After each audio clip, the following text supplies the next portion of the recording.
In fealty to the God Emperor, our undying lord. By the grace of the Golden Throne, I declare exterminatus upon the imperial world of Typhon Primaris. I hereby sign the death warrant of an entire world and consign 1,000,000 souls to oblivion. Shut up. May imperial justice account in all balance. The Emperor protects. I wasn't sure what you were planning, and then you like hesitated, staring at your screen for a second too long after I said go. I was like, oh no, he froze. But yes, as you can tell, we're opening it up with 40K because I've heard you have some comments, concerns, complaints maybe about Battle Sector. I have opinions Hello, about Battle Stephanie. Sector. It's the woman that lived, come to die. Woman who lived. Hi, Steph. And So yes, hello, Everett. At your recommendation, Yes. I bought the humble Warhammer bundle Right. that contained a bunch of games, which I've only played one. Okay. And I only played it because it piqued Matt's interest. Battle Sector. and that was Battle Sector. And I went in with no expectations beyond it's going to be a Warhammer 40K game. And then I realized it is the digital version of the 40K tabletop game. Yep. And it's great. Mm-hmm. Genuinely very fun. Yep. It turns the tabletop into like an XCOM game. And I love the XCOM games, except without the like permadeath on your squads. Yeah. So I was stoked to play it. I played through Nice, Stephanie. I think almost all of the first campaign that game has, and then Matt and I immediately went and did what every kid does with thousands of dollars in toys, and we started building 3,000-point armies and throwing them at each other. Fair. You and me still have yet to have a go around at each other. I don't feel like losing that bad. Oh wow. You think I'm so good at this game. I think you've got time in the hot seat on this game. Not gonna that deny I that do one. not have. You want to know what's funny? All the time I've played it, I still have yet to actually play the campaign. It has purely just been me. Because you got to think about who I play against. I play against Fred and Zach. They are the big strategists of the immediate people I hang out with. So the more I play against them, the more my chess brain is going to kick in. And that's how I gave Matt the thrashing I did, because he thought that bringing an army of Tyranids against an army of fire-breathing blood angels was a good idea. Listen, I played Matt in 2 games. The first one, we went Blood Angel to Blood Angel. Right? That would be an interesting matchup. And I barely pulled out the win. Because if you play an online game in the Exterminatus game mode, it does a pointed scoring system. Mm-hmm. I beat him by 3. It was 59-56 at the end of the game. Oh, yeah. See, what Matt wanted to do with me that kind of was the upset for him, because he had the ability to hold more dominance over the table. It's just I was doing more damage in a round. Is he wanted to do an all-out death match. So whoever lost every member of their team first. If he would have done objective-based, he would have beaten me purely because of his map superiority. Yep. And so we did Blood Angel versus Blood Angel, and we did Tyranid versus Tyranid. Hello, rookie. I'm glad you're catching up. We currently on episode 4. Hell yeah, dude. Welcome to the binge. The Tyranid game, we crashed the game. Nice. 4 rounds in. 4 full rounds. It was switching back to me to start the 5th round, and the game crashed on my end. Chernobyl reactor number 3 could not handle it. And the game crashed, and then we couldn't relaunch the game. So we just kind of gave up on it and moved on. And then I haven't had time to go back and play it because I've been playing other games. That's It's a definitely lot of one of those games where fun. like once everything's wound down for the night and you're just sitting there going, "What do I do?" Someone else jumps on and goes, "Hey, want to have a game of Battle Sector?" Because that's exactly what Matt did to me after my stream was over. I actually think it was our podcast last week that he was on, Yeah, and you guys once, played Battle Sector yeah, after the yarn last week. because we were just As kind of I like, went to bed. "Well, now what?" He was like, "Want to have a game of Battle Sector?" And I was like, "Sure." And so we ended up playing that until about quarter after 4 in the morning. But I do want to have a go around with you. And I don't own any of the DLCs, so I will let you know that all the wins I have has just been with base armies. I Yeah, want I don't either. to tell me I would tell me like to what buy one of them. tell me what your typical loadout for an army looks like with a 3,000 point. Like let's say the Blood So Angels match that you guys did against each other, like Blood Angels versus Blood Angels. What was your loadout? I've refined that loadout significantly. Um, so in my 3,000 point Blood Angel army, Yeah. I have um I have 2 tech priests. I have 1 librarian dreadnought. I have the legendary healer. Mm-hmm. I had 1 regular dreadnought.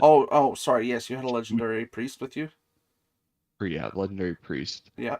Um, like the commander or the captain or something like that. The sanguinary The priest. lieutenant. Yeah, the sanguinary priest is what it was. And I also had a lieutenant, Yeah. Yeah. which came in really clutch at the end of the game. Going down to purples, I had 2 regular dreadnoughts, Mm-hmm. and then I had a death squad. Mm-hmm. And then I pretty immediately went to blues and greens. So in blues, I had a bunch of speeders with meltas on them. Good. Or Yeah. sorry, I had 2 speeders with meltas, 1 with a minigun, and the minigun was Ah, worthless with the heavy bolter system, because wasn't of it? yeah, because Yeah. of his army. The melta ones did the most work Yeah. because he was like all dreadnoughts and tanks Yeah. So single and hard very few hitting. infantry. Yeah. So the meltas have really high pen. So I was literally at the end of the game, the way I won, I had 6 infantry units left, a sanguinary priest, a tank. I want to say assault juggernauts or assault dreadnoughts, like the lightning claws, Mm-hmm. and Mm-hmm. Yeah. I had 2 speeders with meltas. And in one round, I took out one of his tanks with all of my infantry, just through sheer luck of the game. Okay. And then I took out his librarian dreadnought with my 2 melta speeders because I kept hit and running him. And then I was like, okay, cool. He's got 150 left. The melta hits for 125-ish. It's like on the low end if it hits. So I pulled them back. He pulled his dreadnought in. I ran them back out, shot both of them Yeah, you pulled into the him one in. dreadnought with the shield. And then I ran, and then the rest of my units were already swarming on his tank. Plus, he had a dreadnought right next to his tank. So when I finally blew it up, it hurt the other dreadnought. So and that's how I pulled the win. Was just I was the only person I think in that game of me and him that noticed that armored entities, except for the speeders, have a vulnerable state where when they explode, like when they die, they explode. Yeah, I really gave him quite a few inadvertent eye openers when we played our game because he concocted this massive like I don't know how his fucking army was even cohesive, to be brutally honest, because like Matt brought 3 Tervagons. It wasn't. And And full well we no, didn't it build was things to be cohesive. his Tyranid army was somehow cohesive though, because he had cohesion set as the battle standard, and my army had to be in cohesion. So I don't know. The Yeah, no, Tyranid statistics correct. He I did the same thing to me. yeah. Um one of the eye openers I showed him though was the effect of using that explosion when one of your like big armored units dies, because he had 3 brand new units of Termagants because he decided to swarm them all in the same area after releasing them from the Tervagon. So I walked in there with my Furioso Dreadnought that had like 13 HP, and he's like, "Why are you doing that?" I literally took the zone of control hits from his characters, blew up, and wiped out 2 of those units completely. And he was like, "Oh." And then my aggressors walked in and took care of the rest. Those were the big issues for him, was the aggressors, because they walk slow, but if you put the flamers on them, they take out a prime within 2 rounds. So he was scared. So he learned the usefulness of the explosion when used right. He learned the usefulness of aggressors. As long as you play them correctly, because you can't have them in the front line, otherwise you'll just take them out before they can even get to you and do damage. So he also learned the effectiveness of having a shit ton of land speeders, which a lot of people say are really bad, but So good. I find them They're very so useful. good. So They're fast as shit. what I So you can do, charge them up, shoot, and then yeah, run them back, and I just keep doing that. I You can let have, the line yeah, collapse to you and just like it's just run harassment. run the That's all fade. it is. Yeah. Yeah, I Um. what I do is like the biggest thing when I'm fighting a Tyranid army is I bring in 4 tornado land speeders because they have the heavy flamers on them, as well as you get a free action every round to use their bolters. So that's Yes. extra damage even if it's piddly. Um, and then I bring in 2 normal land speeders that have the multi-meltas, and I use those to flank with. And that's how I took out his Tervagons and his Hive Tyrants, because he brought in 2 Tyrants as well. And once he realized that that's what I was doing, was I was using 3 movement points out of the 6 to move through the Fog of War to shoot him, and then 3 to move back so he couldn't see where it went.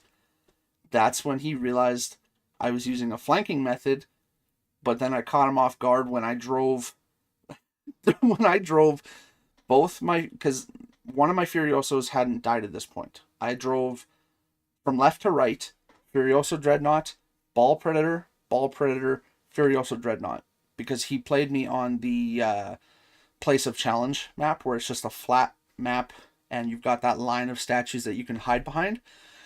I lined up my Predators and Dreadnoughts, one at each statue, right at the edge of his Fog of War. And as soon as he used a unit of Termagants to move forward to see my front line, he was like, "Oh, well, that's not so bad." And then from behind my Dreadnoughts and my balls, I had also brought in 6 assault squads because I used the crack grenades on the Assault heavies. squads saved my run Mm-hmm. against him Yeah. because eventually I had a problem. I built my army very heavily around infantry troops, Yeah. which didn't seem like a bad idea until I loaded in against his Blood Angel army, and it was like all mechanized infantry. So it's all balls and Furiosos and Librarian Dreadnoughts, and I'm just like, oh shit. Like my 2 tech priests were doing the Lord's work. Yeah. I had 2 tanks, one on either side of the map. They were just every turn I was dumping the heal, the buff, and the evasion boost into them. Oh, yeah. Every single run, because I was just like, whatever I can do to keep this fucking tank going. Well, he realized one And of then in my. the meantime, using assault infantry, like assault squads, to fly behind him Mhm. and then throw crack Yep. grenades at him from behind, just to try and mill out as much damage as I could. Well, that was, Because he had yeah. 1 tech priest, and I found it immediately with a librarian. Yep. And I was like, hey, bud, it's your time. This is unfortunate. Welcome to the Big E. My sword glows more than yours, and my wings are out. Yikes. He actually made a mistake with that because he tried to use the same tactic against me, and he went after my tech priest, not realizing that I had 3 others still hiding in the Fog of War. And so he learned really quickly that when you get up and close, the power axe that the Tech Marines use, if they get a chance to use it, they will shred a warrior squad. And that scared the shit out of him. He wasn't expecting it. As well as the fact that he learned I use a mainstay tactic with the tech priests that makes it harder the longer he fights me. Because if I lose a Furio, I have 4 heavy equipment, right? 2 Furioso Dreadnoughts and 2 Ball Predators. I have a tech priest for each one. If one of them dies, well, guess what? Now one of those units has 2 tech priests to heal it every round. He realized that very quickly because he took out 2 of my Furiosos and 1 of my balls. So by the end of the match, I had 1 Ball Predator left, 4 tech priests. This fucker never went below 3/4 health. This thing The stayed Omnissiah at 400 health all the time. And he was so mad about it because he couldn't get close enough. Because at that point, the only things he had left were the Tervagons. And they are slow as shit. The Terminid versus Terminid army we had, I definitely had him outpaced, except for the like carriers, like the creator creatures. The Sorry, you the literally said it. Tervagons. The Tervagons. Yeah. He flooded one side of the map, and I was barely holding my own. That's the thing as well. He Because likes I to made flood a fatal one side. flaw. I made a fatal flaw in building my army, and that was using a piece of Warhammer lore that I thought would apply to this game that did not. Terminids operate in hives, meaning they all have a synaptic link to each other. Nope. So I brought more long range, high damage single shot Yep. enemies and a lot of flying small ones because I figured it, 1, harder to hit the flying guys, Mm-hmm. and 2, if I could get them close enough, I could start taking pot shots at his big enemies, Yeah. like at his big guys, before they could get close and really cause me a problem. Yeah. So we played on the bridge.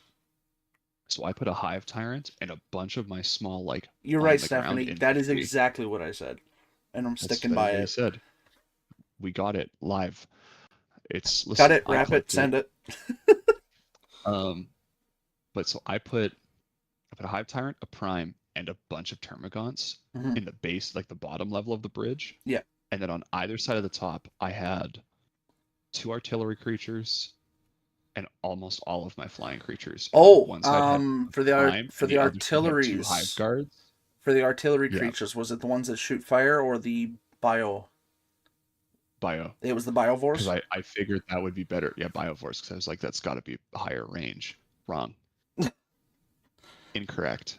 I mean, I honestly, had they flying both do a guys shit ton of behind damage. him, and Yep. I could not, like, I couldn't shoot them, and I was like, this is cap. Right. That was There's no yeah. way I should be losing this because I know how the Terminids work, and this is not that. So that was one minor complaint I had because I should have had that pretty on lock from like turn 4, and I didn't. There's So it's a real issue. there's a Building my lot Blood Angel of army.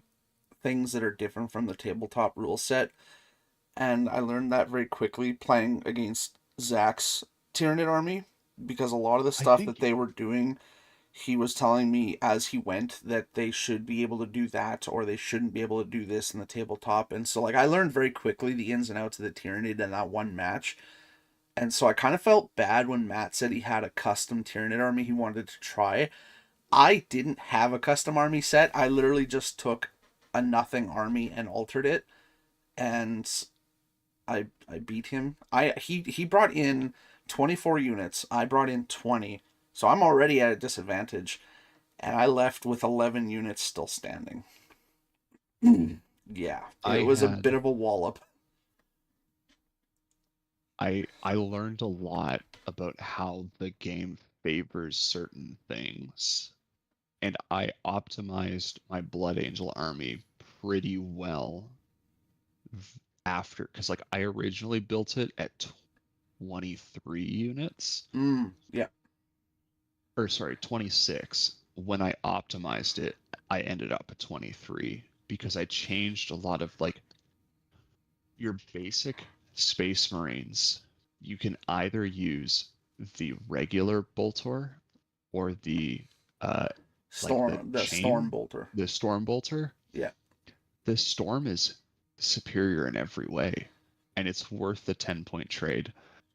So I had to go back, and I was like, all of my optimizations came in what weapons I was giving each one. Like the dreadnoughts, like the guys that come base with the lightning claws. Yeah.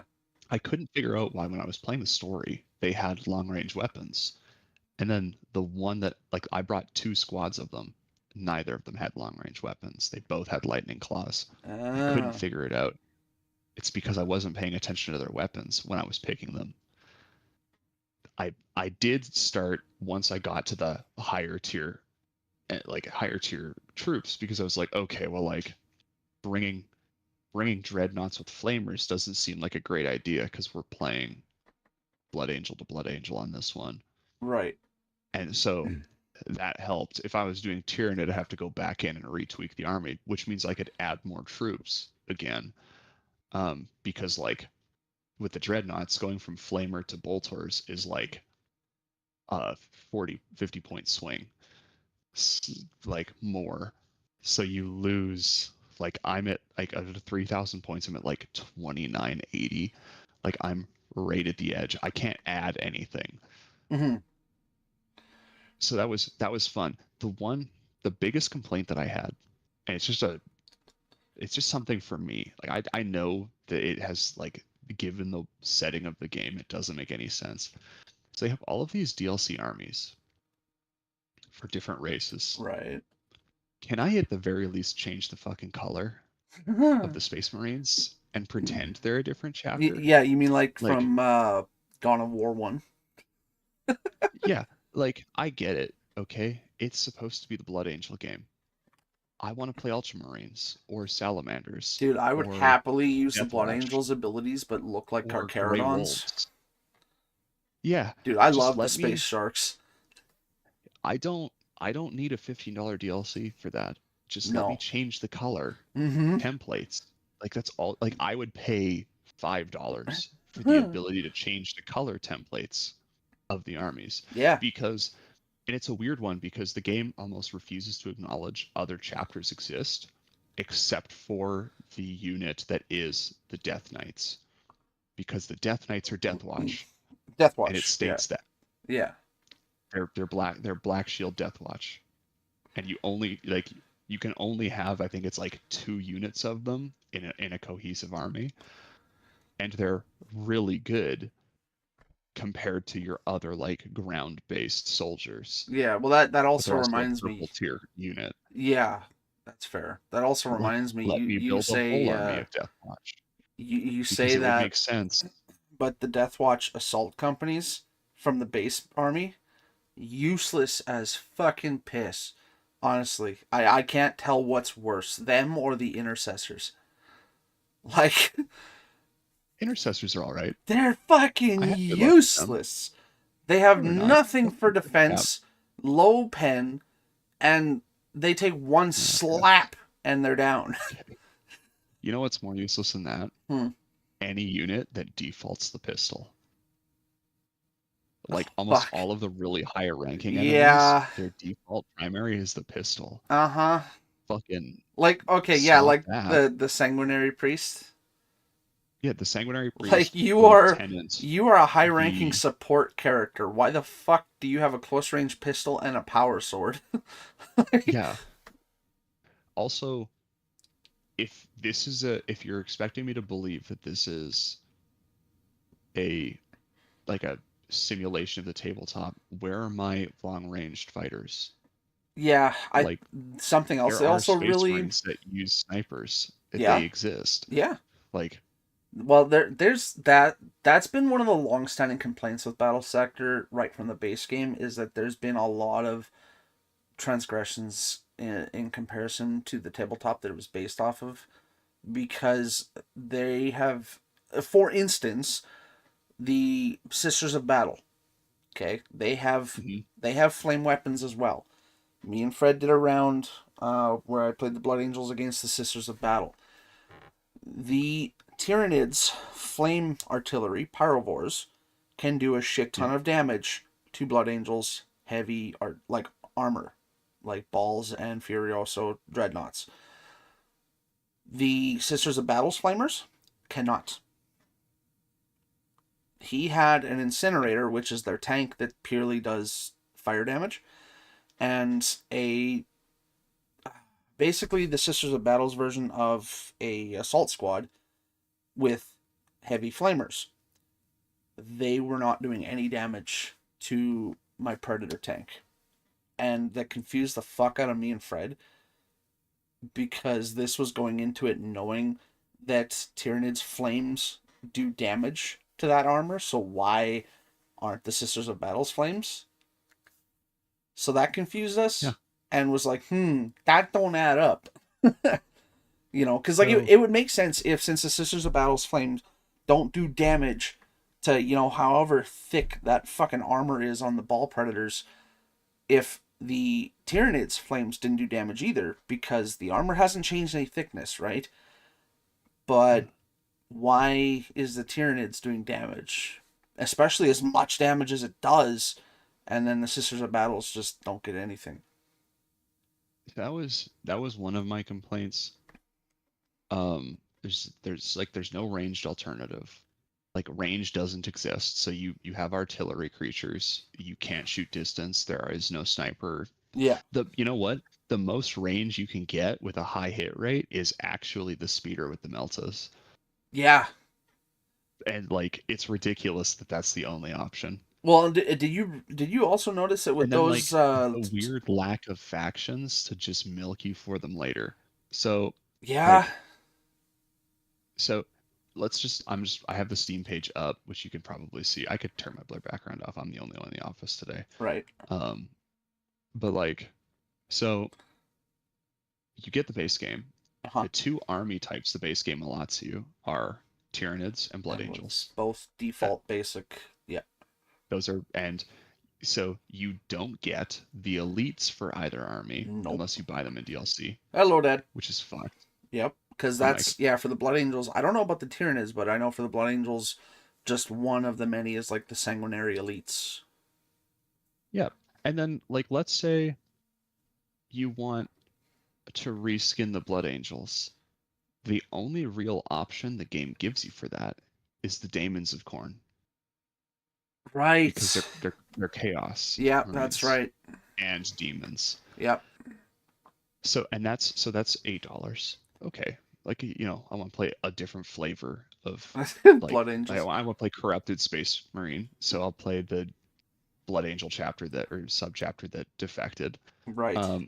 And then your other options are, and these are all, so we'll start with cheapest to most expensive. Astra Militarum, which actually, Yep. okay, yeah, that's cool. That's rad. I'm all right with that. There's enough there that's new.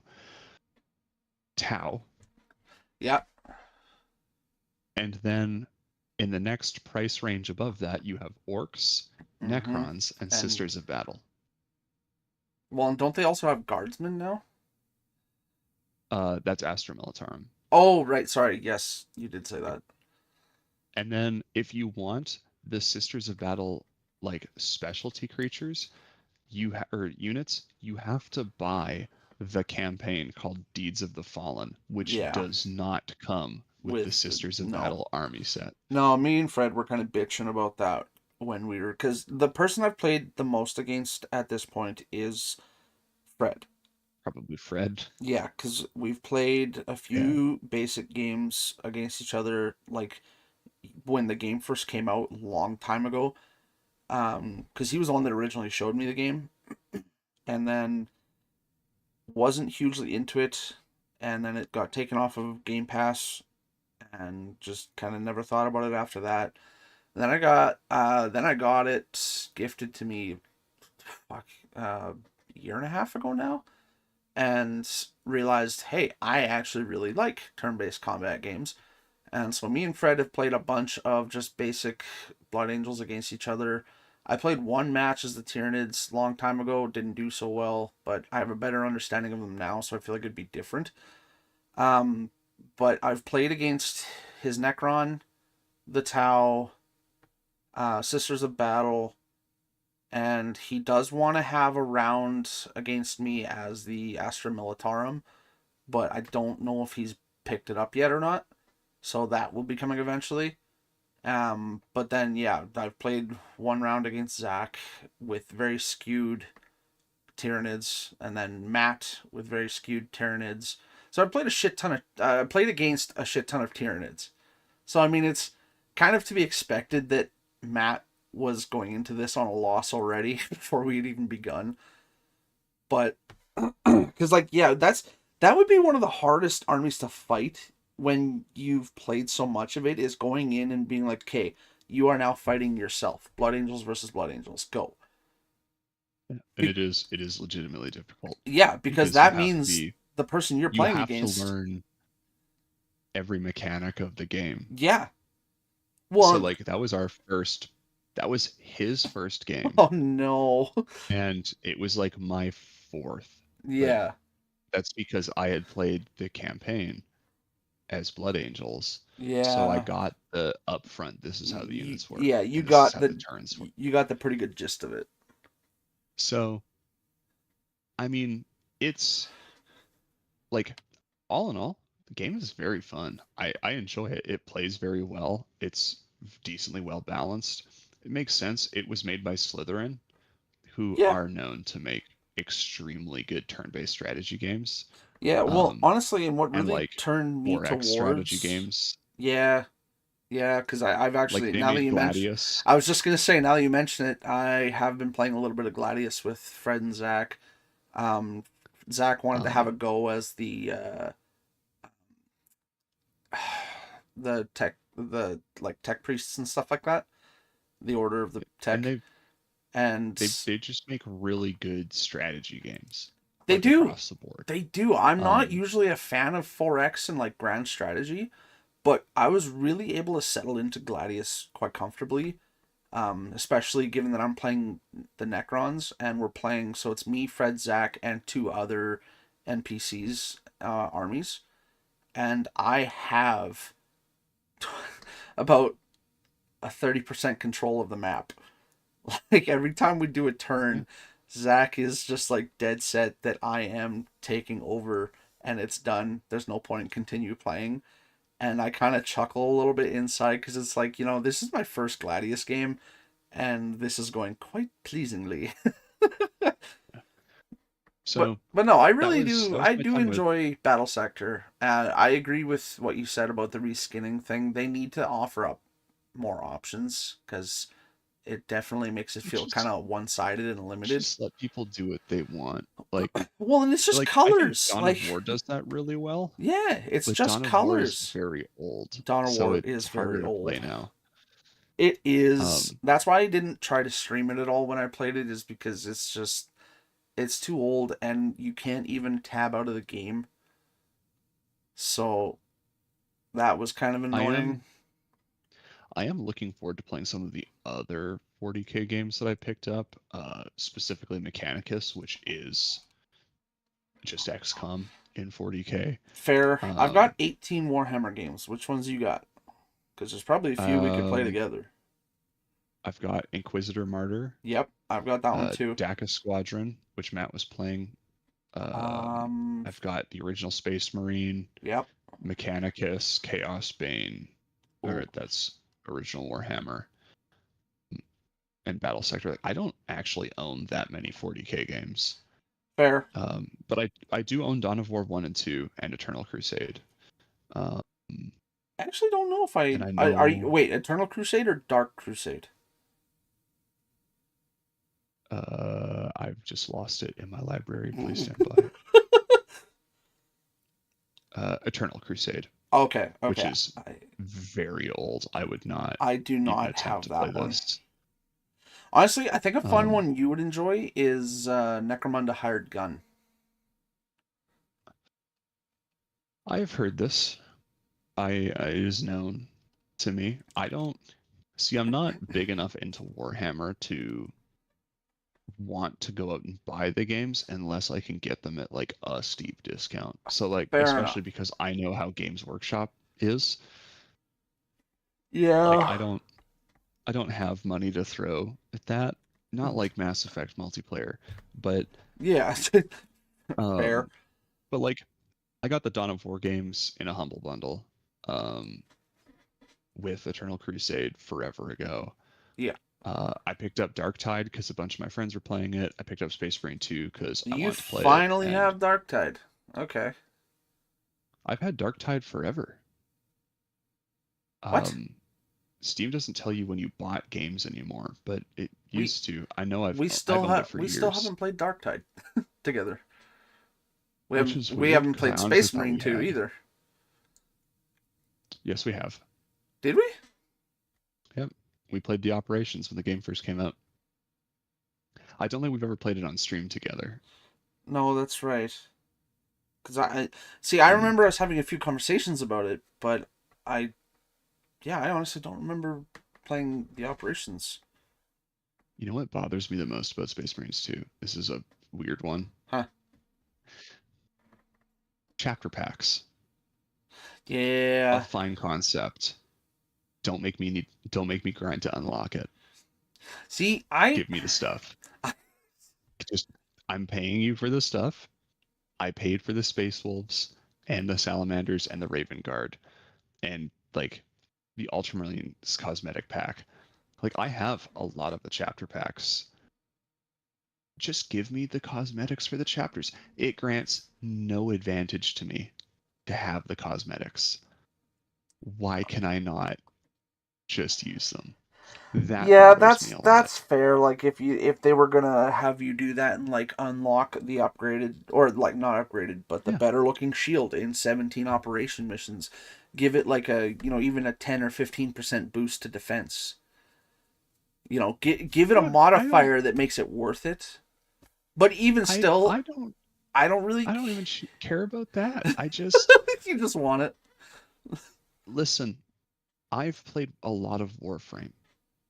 I have You not. can just the beauty of Warframe is like there are points in the main story where to progress you will have to grind. You can Right. just buy it instead with platinum, like their premium currency, Right. because Digital Extremes understands that not everyone is going to want to grind it out. Like I do very much love how Space Marines 2 plays, Hmm. and I enjoy the operations.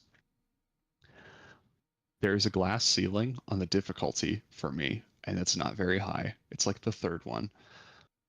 And I'm not playing the PvP because I did that once and I'll never do it again. It's like it's just I'm not that guy because it feels like everybody's fucking cheating. So why would I bother? Yeah. So yeah, I want to play operations with my friends and dress up like a White Scar or a Black Templar or a Blood Angel or a Space Wolf or a Salamander. And I don't want to have to grind out the fucking currency that the game barely gives you to do it. Do they have the Because to do they have the really weird space raptors yet in Space Marine 2, like the chapter? Because I know they've got the fucking bulls. do you mean like Space Raptors as the chapter Space Raptors? Yeah. I don't think so. Which is It weird because might. they've got those weird ones. The like what were they called? The lightning bulls or whatever it was. The like third Yes. gen offset chapter that they're not even sure who the successor is for. Yeah. Yeah. Yeah, they're not sure if it's an offshoot of like the Grey Wolves or the Black Temple, like that nobody knows where they came from. Yeah. Um, See, I love the Grey Wolves and the Death Watch. Those are probably my two favorite because the Grey Wolves are like, we're literally here to make sure the God Emperor never gets out of his chair. Yeah. Dad can't stand up, and we're here to make sure he never stands up because we he, broke his knees. he can't stand up. We're here to make sure he never has a reason to. And the Death Watch are just heavy metal in space. Like Oh, it's like 100%. you thought this was all heavy metal in space? No. This man is a Death Watch, and he's going Yeah. to serve his sentence for 200 years. And if he survives, maybe we let him go back It's to yeah, the Salamanders, it's right? funny that Like, Titus is like one of the I know it happens more than we think, but just in terms of how much they talk about it in the canon literature and books and stuff, Titus is one of the like few standing people who's ever made it through their full term of Death Watch as punishment. which Because the I idea find is really remarkable. you're going to atone by dying in Yeah. the Death Watch. And that's how your name is going to be absolved of the heresy you've committed to the God Emperor. So like, metal as fuck. Yeah, let's go. Give me my space atonement.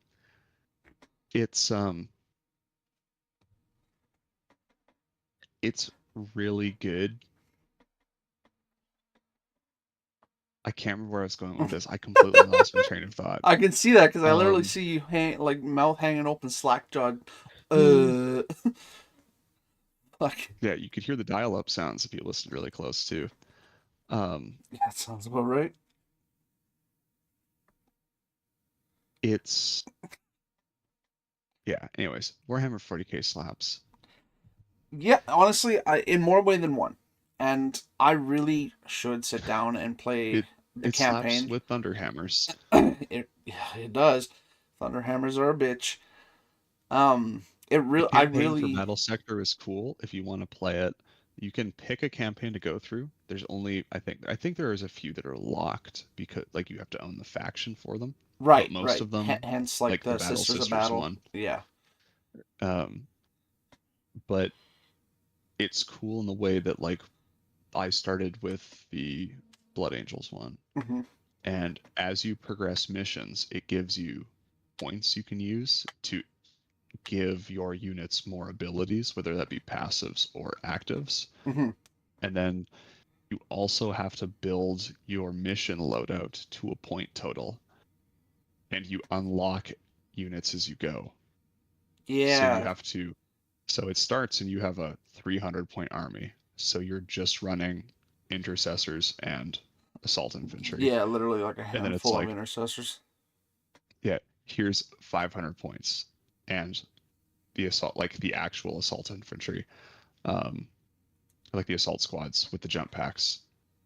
And then you continue in that vein, which is really nice. And it does give you the option if you're like, it's like here's one high trim enemy or high trim unit, but to afford that with the point total you have to give up like all of your low trim units Hmm. in order to have this one good one. Yeah. So it lets you gamble it. Like if you think tactically you can do better, you could go back and like I'm gonna cut half of my infantry out and take the lieutenant because he gives me a bunch of bonuses. Right. Like I can give Yeah. action points, stuff like that. Um, And I but see how that would be more um like more adaptable in the campaign. I know personally while I'm playing uh like online against people, I kind of forego the sanguinary priests and the lieutenants just because I get more use out of those points using like a jump in squad like assault marines or another land speeder that I can use for zipping around because when it comes down to it, my biggest fallback tactic, which it, I see how it's annoying to other people, but it is a valid military tactic. When everything else has gone, all my other Marines and assault units have gone, my Predator tanks and my Furioso dreadnoughts are dead, and it's just down to my land speeders. Well, guess what? Now it's just hit and run tactics. So every turn, you're having fucking like 5 land speeders come out of the fog of war, shooting you, and then disappearing back out of line of sight again. And it pisses people off because it prolongs the battle, but the whole point is, if there's no timer on the battle, we're here to kill your army. It's up to you to figure out how to catch my land speeders, because that is a valid tactic. yeah, So I always kind of chuckle about how much it annoys people because I know I only brought in 2 land speeders against Zach's Tyranid army, which was a mistake because I should have brought in more and gotten rid of some of my because I made the mistake of bringing in 2 Deathwatch assault companies and an intercessor, and I should have sacrificed those to bring in more land speeders, but I didn't. and I was I was pissing Zach off because I had one ball predator left and two land speeders, and he was getting so mad because I was able to outrun the optimal range of his artillery. So he eventually caught me because he cornered me. I kind of drove myself into a corner because he brought his hive tyrant around the long, like the far side of the map, and his Turvagon cut through the middle, and then his oh fuck it, was it his like Lycagon, or the one that's half snake, that's really Oh, fat, really the fast. Cervigon? Is that what it is? Either way, I think that's what it that is. one Yeah. came around the low side and kind of like pinned me in the corner. So both my land speeders were just kind of sitting there going, "Mother," and I got slapped to shit. But yeah, no, that was about after the 8th round of me hit and running him, and he was so mad. Not that I blame him, but I mean, you know, it was working in my favor. But that was my experience with bringing more land speeders to the table especially when it comes to Tyranids, because I need to have something that can outrun them as long as I don't put myself in a corner. Hmm.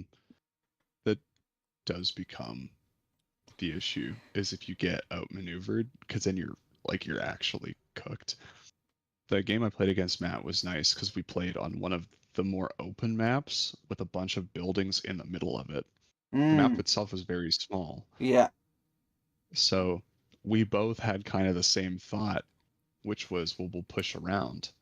Mm-hmm. And then I sent a bunch of my troops up the center. Mm-hmm.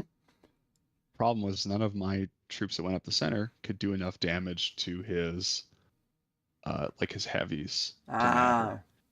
It's like the assault squad fires a volley against a ball, and it's like I dealt 4 damage, Yeah, and he see, has nothing here that I can actually hurt until he moved his tech priest out to where I could see it, and then his tech priest died yeah, immediately. Like that's the thing with that kind it's of tactic. If you're not throwing all of your heavy equipment through the middle, like where the main battle is supposed to be, to draw that attention from your enemy, you really need a solid strategy of how to draw out their army, because that's what I they're lucked looking out. for, right? They're looking for all your heavy equipment. I lucked out in the way that my stuff that was in the center almost all had jump packs. Like I had a flight mechanic Hmm. to run. So once he started to push into the center, I could just swarm the outside. That helped a lot. But I still just like I didn't have the army composition to deal with nothing but tanks That is true.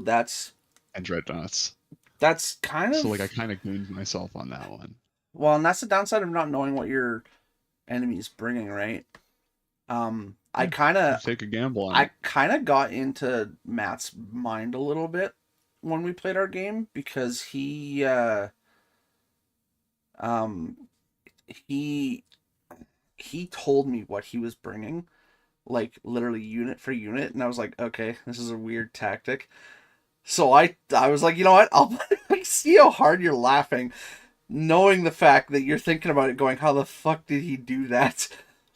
Why would he do I that? don't That's know. like It was something to that's like do with playing chess, but you're drafting pieces and then just being like, yeah, so I'm bringing 26 pawns yeah. and 3 knights, a rook, and 2 queens. Yeah, exactly. Like I'm not trying to brag, but this is what you can expect. Um my army's better than yours. Can't tell me any It's different. definitely gonna beat you. You're So not even gonna see the tactics I have coming. so I was like, you know what? I'll play into this game of yours, and I told him what units I was bringing, but I didn't tell him how many of each one. So that really caught him off guard because, like, yeah, he went into full detail. He was like, just so you know, I have 3 Tervagons, and as you know, they can each spawn 5 Termagant units, so I have that for extra protection. I was just like, why are you telling me this? What's happening right If now? I was if I was to do the game that Matt and I played again, um, I would have started with the Tervagons spawning immediately. Which is, I yeah, waited fair. he figured it out first. It wasn't even me. I was sitting there and I was like, what does this button do? And then it spawns a squad of Termagants, and I was just like, okay.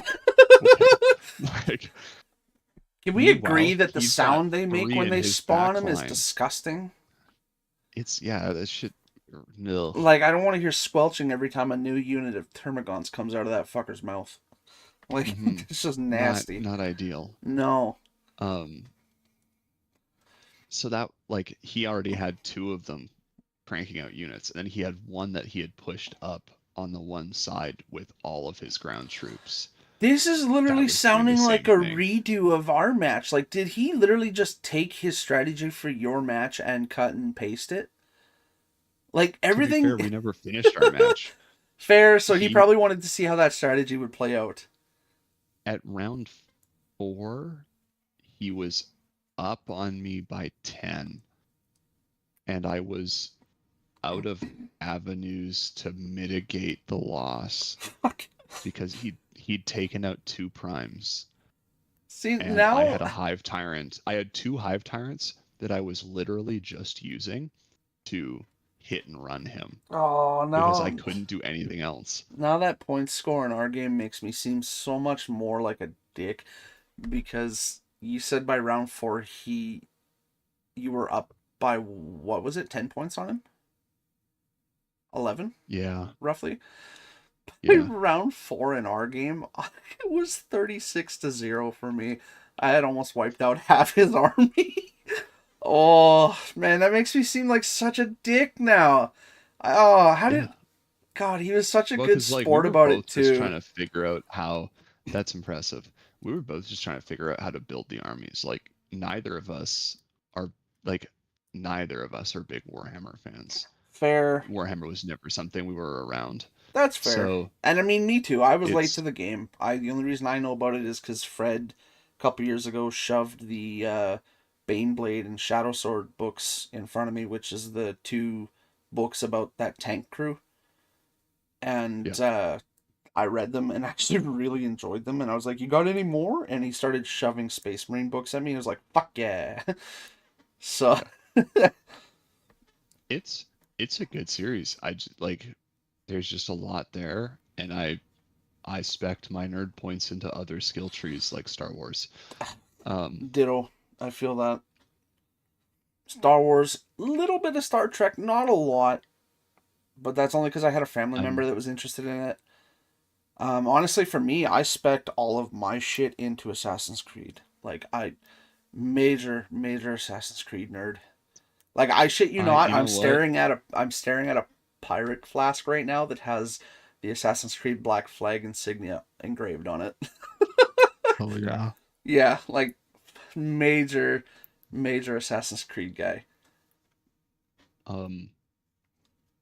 Yeah, I was big into Star Wars, and that is thanks to my dad, which is how I'm going to segue expertly and cleanly into my fun story for this week. Ah, okay. So, my Assassin's Creed Odyssey is not the best one ever, but you're allowed to think that, Fire. So anyways, my dad turned 54 this week. Yeah. Big 5-4 on Monday. I do not. No, he's but I just was been doing thinking this about with it today, me. Mike. I was pondering that earlier. You know I what? was like, Maybe that's what I'll do. I'll help maybe. you. I'll help you set up that other channel we've been talking about, and we could do it under your email. Well, and because we can't keep going with the Yarn podcast because there's people who have copyrighted that name. So when we switch it to the Tangent Room, we can just put it under your channel. Yeah, we got a big rebrand coming. I have to get back on the AI box and come up with a new title card. That isn't I'll do patented that. already. Maybe I'll do that on Monday at work when I'm the only one in the office. Fair. So, Dad's 54th birthday. Annual tradition for Dad's birthday, we go out for dinner. Okay. And Dad's a big fan of Manos on 8th Street, which is a killer Why restaurant. does that not surprise me? Your dad would seem sophisticated enough to be a Manos lover. He was the executive chef at Manos for 4 Really? years. Jesus. Yep. No wonder everybody and- likes Papa Steve's Thanksgiving dinners. The man can fucking cook. And as a fun part and parcel to that, we are very good friends with the head chef at Manos, Rick, who later came to help with us because we used to do like the big communal meals for the church that we Right. went to. Yeah. So that started, and it was when that started, it was pretty much just dad, and then it was dad and me, and then it was like mom started to get involved, and then the meals kept growing. It's like at first it was like, we're doing like the men's lunch, right? This Right. is Right. for all the dads that don't want to go home with their families. We're gonna feed them. We're gonna feed them steak. Looking for their escape. Um, so they would hang out at the church. We'd cook them food like all afternoon. It was a weekend long ordeal. And then once kind of I started doing my own stuff, that took me away on Sundays. And like my mom was busy running us back and forth. He was like, well, you know what? I'll just I'll ask Rick, who he had known before he started working for Manos, and at the time he was working at Manos as the executive chef. And Rick, apparently a very religious man, so it was like, yeah, absolutely, I'd love the opportunity to give back.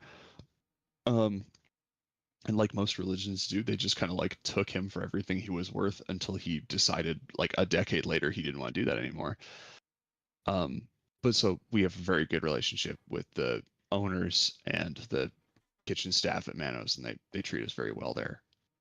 So we went to Manos for dinner, Mhm. and Dad invited us because, admittedly, I was not on my game for this one, and I didn't have the money to like book the reservation because over a certain size limit or size, they want A deposit. they want a deposit on the table, which Yeah. was an issue I had last year that I wasn't expecting. Um, and Fair. it all worked out because it's refundable on the cost of the food after the meal is done, or and they definitely seemed super not stoked about it, or you could ask to have it refunded when the minimum number of people showed up. So I got to dinner last year a little late, and I was like, payday is tomorrow. I have no money until then, and I need this money back to pay for my meal. And I went to the staff and I was like, hey, could I get my deposit for the table back? Because we're all here and we're going to eat soon. I need that money to pay for my food. And Yeah. the maitre d was like, well, that's not actually how we do that. And I was like, no, that's what was explained to me over the phone, was I get it back once everybody Well, showed up. that's the whole point. Is it's kind of like a holding So thing. It's like I a I security paid to make deposit. When sure. you're done, if everything's been Yeah, done to spec, you get it back. Or a safety deposit. I paid to make sure I got my table, and like because it was a Friday night last year was his birthday, so like I understood why they wanted the money, um, and it was a not insignificant chunk of change. It was worth it. This is my dad.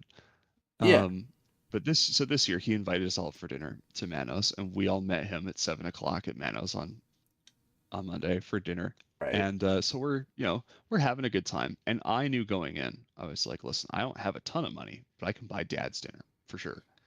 And I'm probably going to buy somebody else's food as well. Right. Um, and so we're there, we're having a good time. And Julia's like stressing out. And she's like, should I get a drink? And I was like, yeah, dude, fuck it, get a drink. And it's like, I decided in my head, I'm just going to pay for my sister's food too. And like whatever. So we get done the meal. We've had a great time. Matt, Tori, and Zach were there. Julia was there. Sean was there. Tara's youngest son, Mitchell, was there. Yeah. Like everybody had a good time, and we're getting ready to leave. And the waiter who'd been on it all night was like, "All right, cool. How are we splitting the bills?" And my dad goes to give out his split on whose bills he's paying, and I went, "All right, so ignore everything he's about to say. I'm paying for his food and mine, obviously, and that's all I care about. These are the meals I'm paying for. That's what's happening. You're Yeah. not allowed to let him pay for his own food tonight." And he was like, "Nope, absolutely. It's his birthday. it's really cool of you to do that. And I was like, I don't need praise for this. He's like, I'm just, I'm just thanks. thanks It's for the giving only thing I me. can afford to give him for his birthday. You are Thanks for the literally props on like that. you are literally like Uncle Buck, fucking John Candy. Yeah, no, thanks for the food. Don't give a fuck. Get out of my way. I want to eat. Like, So I hit him with that, and then the others start speaking up, and I lean back over and I take a drink out of my coffee, and I look at Julia, and Julia's like leaning across the table like this to Dad. She goes, "Hey, so are you still buying my food?" what the fuck? And I looked at her and I was like, "Hold on, Dad invited you out for like you came to dinner for Dad's birthday. Dad's buying your dinner." And I was like, I was poking fun at her, and she goes, "Well, payday's on Friday, and I didn't have money. I told him I didn't have money Oof. for this, Oof. and he offered to pay." And I was like, "Okay." And I leaned back at the guy. I was like, "All right, cool. Put her food on my bill too." And and my dad just kind of looked at me like, "What?" And I was like, "I can't afford to pay for a lot of people's food. I knew I was paying for yours. I guess if you're paying for hers, I'll pay for it too." Yeah. So Well, yeah, because then that kind of defeats I, the purpose of him paying for any food on his birthday. yeah. So and so we all had a laugh at this, and like Julia and I had a laugh about it too. And then after she was done laughing, I leaned in and I was like, "Hey, so you owe me money now, right?"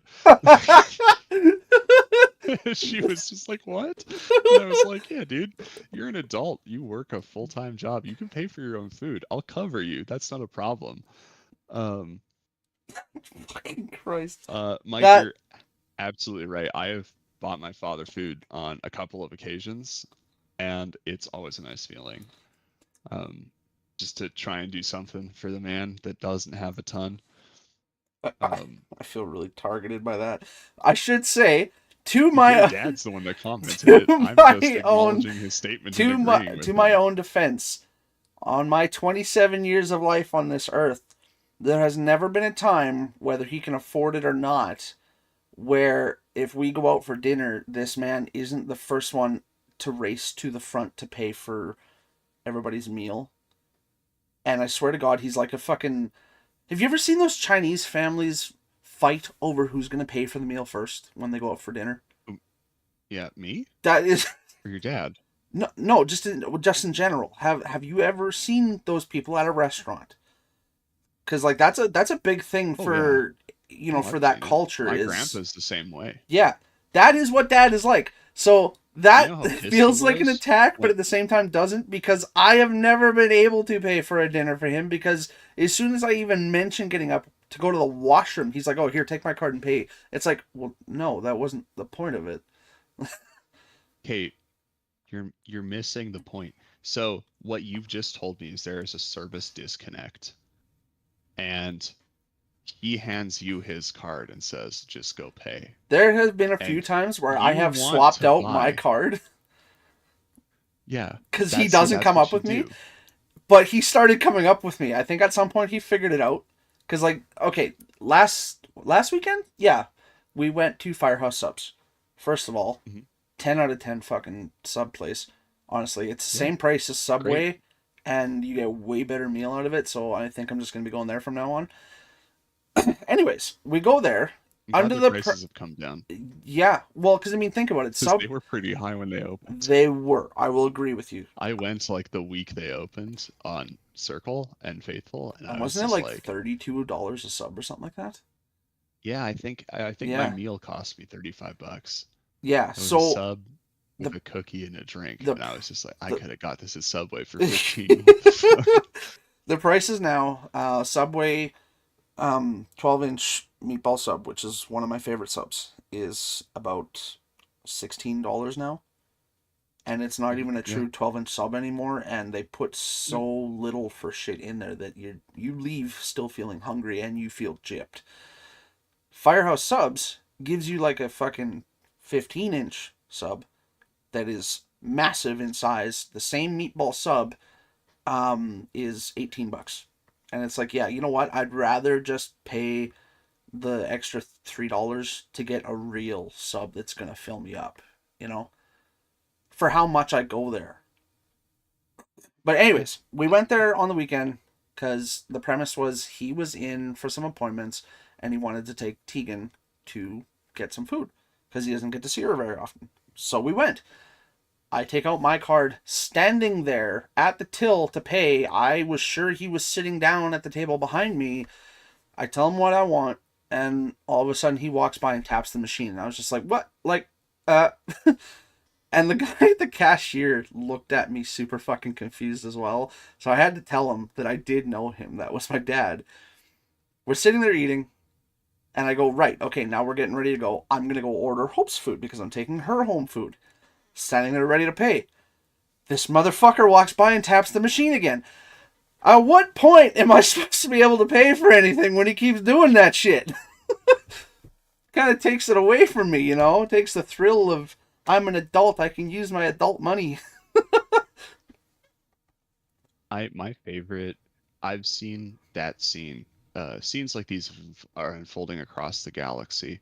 I've seen that every time I've gone out with my family for meals. My grandpa he's the guy that pays. Every once in a while, so is my stepdad, and so is my dad. Yeah. They and when like if I can afford to pay for everybody, Oh, hi, you best PlayStation. believe I'm paying for everybody. So I've watched the near fist fight I know, Dad, I'm just at bugging the you. till between my stepfather and my grandfather, or my dad and my grandfather. It's always hilarious, especially when it's one of the times I can afford to pay for it and I've already paid. Like, it's just a fun thing. Like, and watching the look on his face, like I've put my grandfather through some times. Watching the look in his eyes as he wins the brawl to get to the lady at the counter to pay, and she goes, "Oh, well, somebody already paid for your food." And then like we always sit close enough that like you can see and react, like I can see and watch their reactions. Yeah. Watching both him and my grandfather look at each other and just mug each other. Like, because my grandpa's coming out like, "How dare you?" And my stepdad's looking at him like, "Who the fuck paid?" And then my stepdad's figured out that it's me.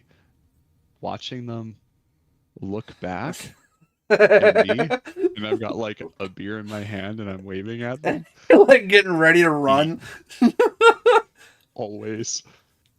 Oh man, yeah, those are the moments where you should run because I've met your dad, and your dad is one of the nicest guys I've ever met, which is very indicative that those people have a really dark side if you don't do what they want in that kind of moment. Because your dad definitely does have that old school value of like, hey, if I say I'm doing this, I'm doing it. Yeah. Don't step in and do it because that defeats the purpose of me doing it. It's like when it's got to be like a genetic familial trait at this point. It's just to go back like into the summer before we started doing this. That actually And reminded Taylor was me. like, "I need a ride home," and Yeah. I was like, "Yeah, sure. Like, I'm driving home, so I can give you a ride. Like, I'm right here. The keys are in my hand. I only drank a case. We're good." And I'm so glad Blue's on it because that was really fun for me to get called out after just explaining my point. Anyways, we'll move on from that. So just time him out, Blue. He'll learn his lesson. That's what my dad did to me. It worked. But like Taylor's like, "I need a ride." And I was like, "Yeah, sure, I'll give you a ride." And then you leaned over to me. You were like, "This is one of those times where you don't have to be a man of your word." I was like, "No, I said I'd do the thing. I'll just do the thing." Like, if I didn't offer it, if I didn't mean it, I wouldn't have offered. Right? It's like the help thing, which my therapist and I were unpacking a little bit last night. She was just like, have you so you know how you said you don't always want to do that sometimes? It's like, yeah, but they're asking." She was like, "Maybe you just shouldn't do that sometimes then." Like, Like, you sound like my. We actually talked about you a little bit, but I was like, you sound like my buddy Will. He's said the same shit. Um, but yeah, it's one of those things where like, if you say you're gonna do something, just do the thing. That's all it is. It's like, if you can't, say that you can't, if and know that that's the truth of the situation. If you can, then say you can. Like, my Right. grandparents are well aware that I don't like accepting invitations to go eat unless I can afford to cover my own bill. And Yeah. that's not because I don't think they're going to pay for me. It's because I don't want them to think they have to. I'm an adult. I work a full-time job. I should be able to pay for my own food. Um, so it's it's a fun one for me as an adult to get to pay for my own stuff and like get to pay for their stuff too, because like my grandpa's paid for thousands of dollars in meals. I ain't even close yet. Dad's the same thing, and that's Fair. always been fun. Makes it harder to do that when you're trying to find a job or like you're looking at changing your profession. The job market, we talked about this a little bit earlier. Yeah. Um, That's. the job market right now is weird. Mm-hmm. It's not, I don't think it's bad. It's just strange in the way that, like, in Canada, we have the lowest median income at 49.2 a year. I like that it actually shows you on the chat. It does, because I was in there a little bit. Um, so I've been looking at jobs and considering a change Right. for the Yes. last couple of weeks that Correct. you're aware of. Yes. And finding a job that pays within a similar range to what I make now Is is a trick. strangely very difficult. Yeah. And I don't make a lot of money. Because, like, I can't afford to go backwards. I can only maintain or improve. So, like, I've been offered jobs before where, like, I am going backwards, but I will quickly enough improve to where I'm at to justify the loss. But it's one of those weird ones where, like, right now I don't want to do that. Um, That's like, I'd fair. rather I'd rather switch to what I'm making and then improve beyond that in the short term. Mm-hmm. Lots of jobs are just not that. They just don't fit that niche.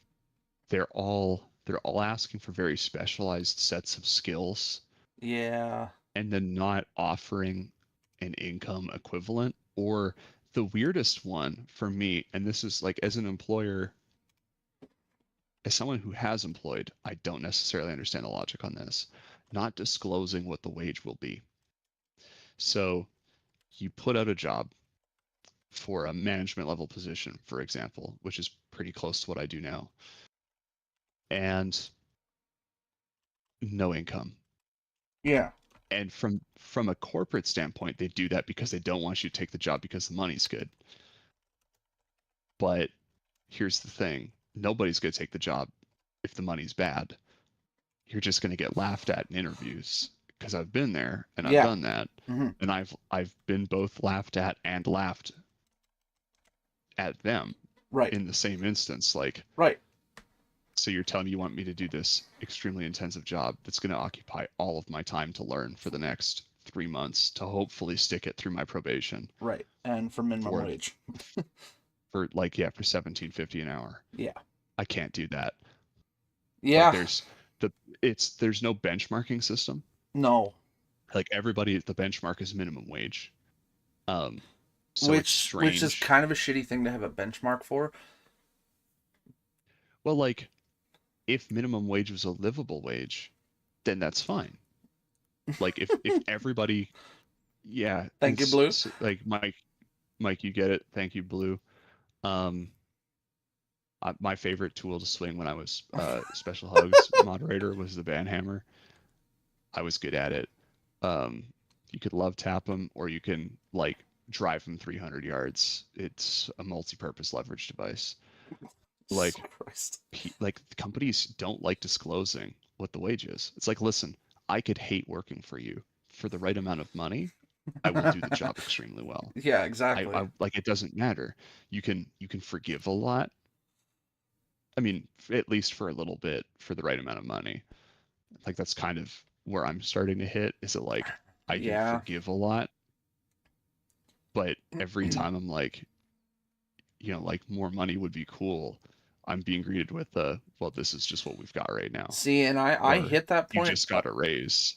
Yeah, It's like, I hit well, I that point a didn't while ago, just get a raise. and then I slowly, I wouldn't say devolved into my state of just constant anger, because it wasn't constant anger, but I just hit that point of like, I would look at my boss, because he was kind of he was quite narcissistic. He was very rude to the people around him, and he had no problems with a store full of customers, because I was a manager in automotive parts retail, and he would have no problems berating a new employee who's literally first week on the job in front of like 5 customers, to the point where I saw multiple customers throughout my tenure there walk out of the store and file complaints with the company.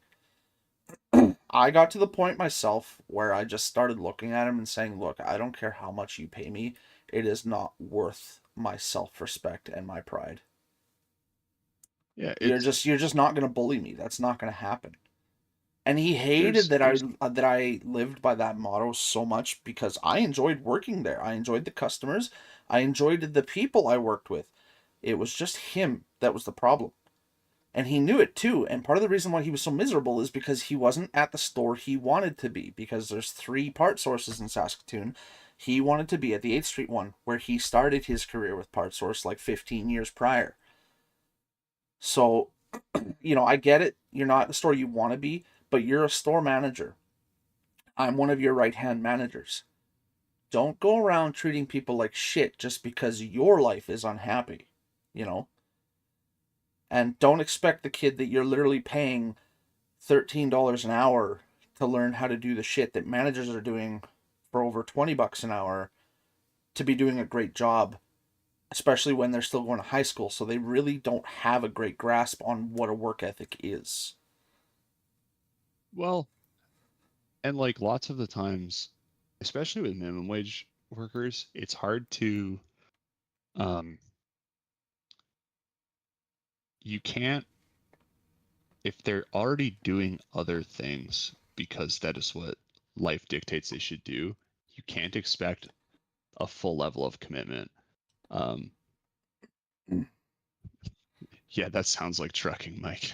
It really does, and it's only worse now because of ELDs. Yeah. Yeah.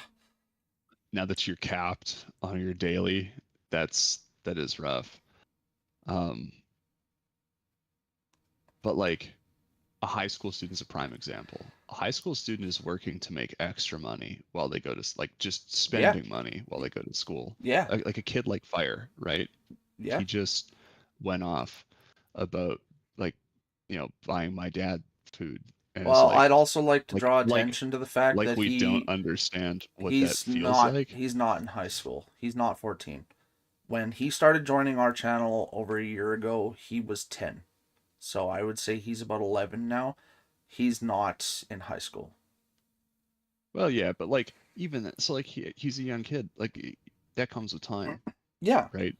but It's as we know, because you we were can't there ourselves, don't children are don't rush not. the system, Yeah, man. children are not very patient creatures. No, I'm still not a patient creature.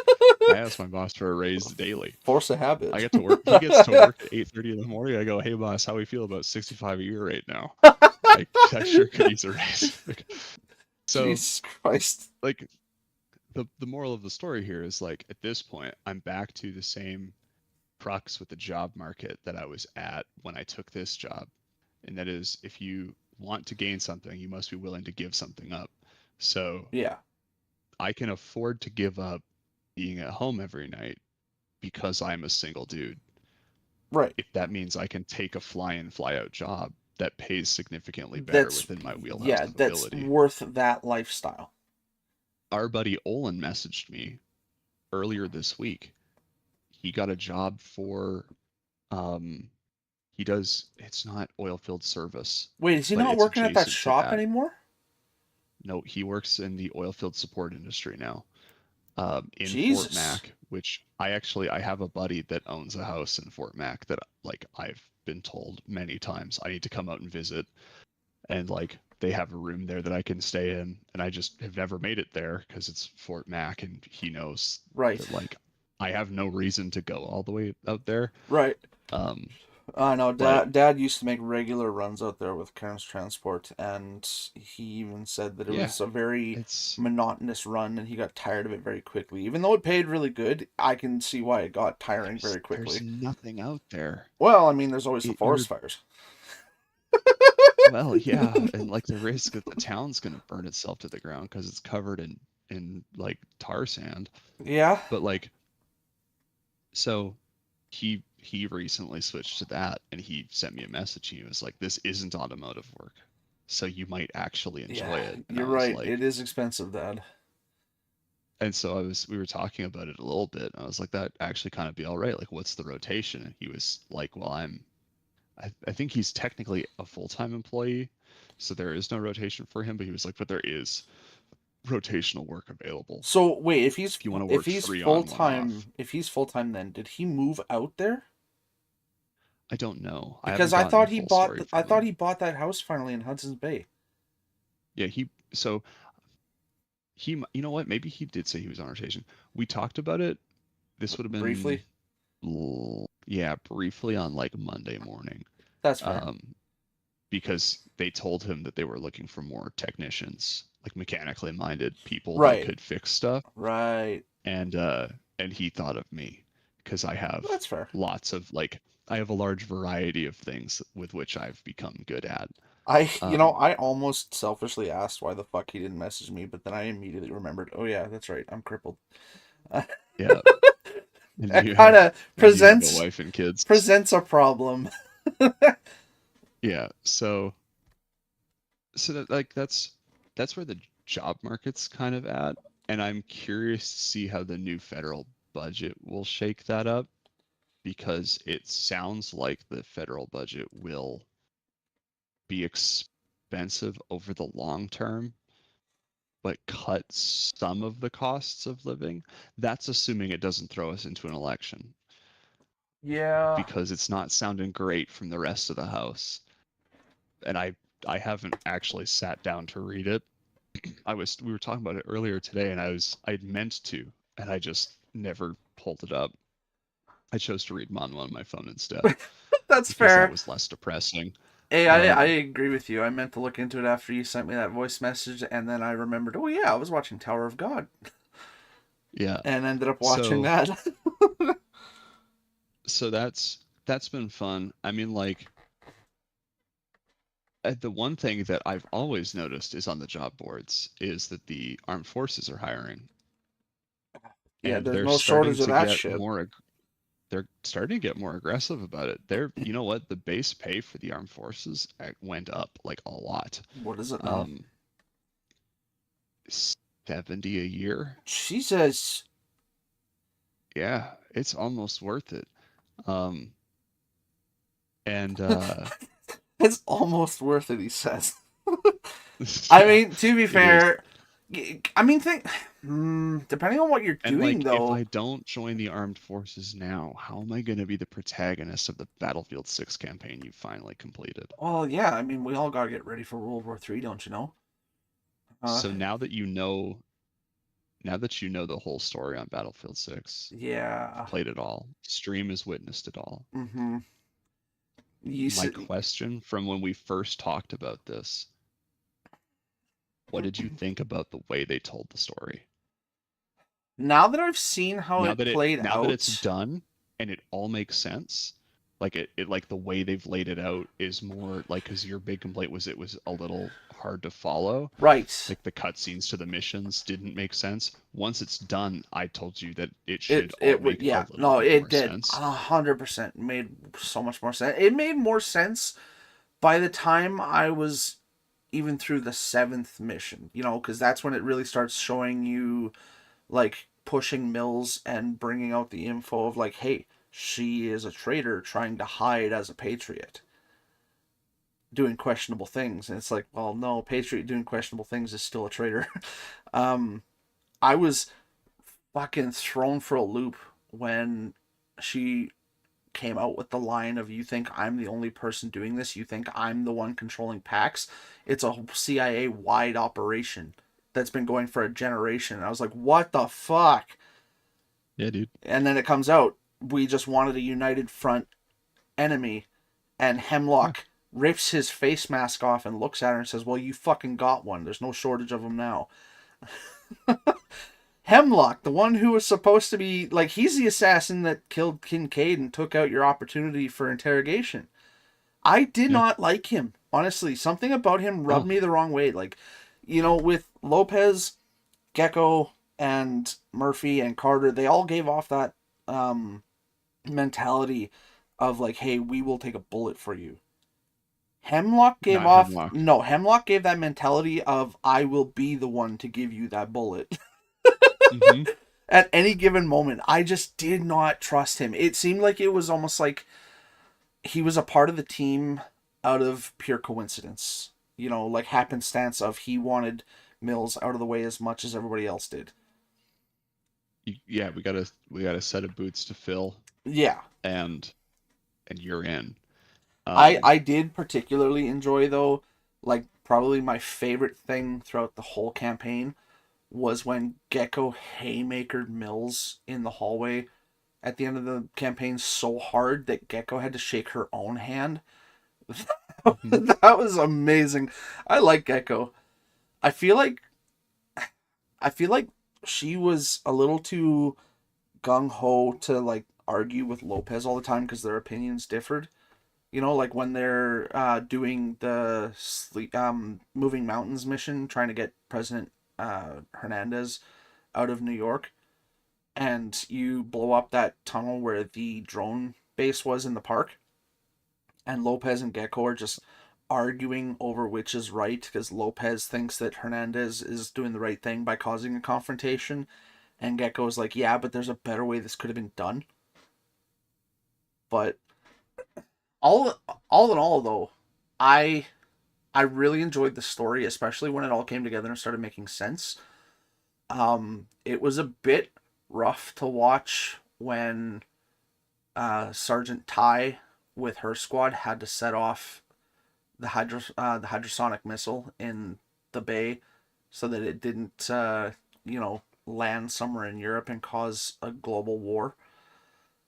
And I was really happy to see Kincaid get what he deserved um, after what he did to Carter. Because honestly, I really enjoyed Carter. I really enjoyed Haz. He was a cool guy.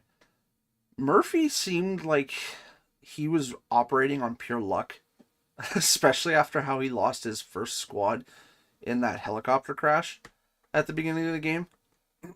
Yeah. That seemed like pure luck. And so I would say my favorite characters is probably Carter, then Gecko, and then Lopez, then Murphy, and Hemlock can just go away. I'm I liked Gecko. I would be more Gecko, Carter, Murphy, Lopez, and Hemlock. And the only reason why Lopez is so far down is because he, beyond just the fact that he's the medic, he adds like nothing to the story. There is He nothing really, about him yeah, he's that sets him apart. he's really just He's there to very fill the similar to spot that there's Hemlock. 4 people in a squad. Yeah, he's very similar to Hemlock in the way that he's just there. He Yeah, just does his job. So you get a little bit of interesting dialogue out of him when you're fighting through the subway train on the Golden Gate Bridge. yeah, That's a cool scene, and listening to him talk back and forth to you is really enjoyable, like over comms. that's fair. But then that's the only But time. that's like the only time he's a good character. The rest of the time he's just there. I did really like the tank segment where you play as the Egyptian military Oh, with Al Khatib. with Al-Khatib. Al-Khatib was a dope character. Honestly, can I just say fuck that mission purely because I'm not good with driving controls in that game? I got, dude, I got tripped up by that entrenched tank on the way to save Viper 1-1 after it crashed so many times because Yeah. you have to shoot it 4 times to kill it, whereas it lands 2 shots on you and you're already on fire, and the whole time you're listening to Saeed in the passenger seat. Sir, we're on fire. One more hit, we're gonna explode. If Sir. if the main tank didn't have infinite rounds, like the main round, I would have lost that mission. I brought buildings to the ground.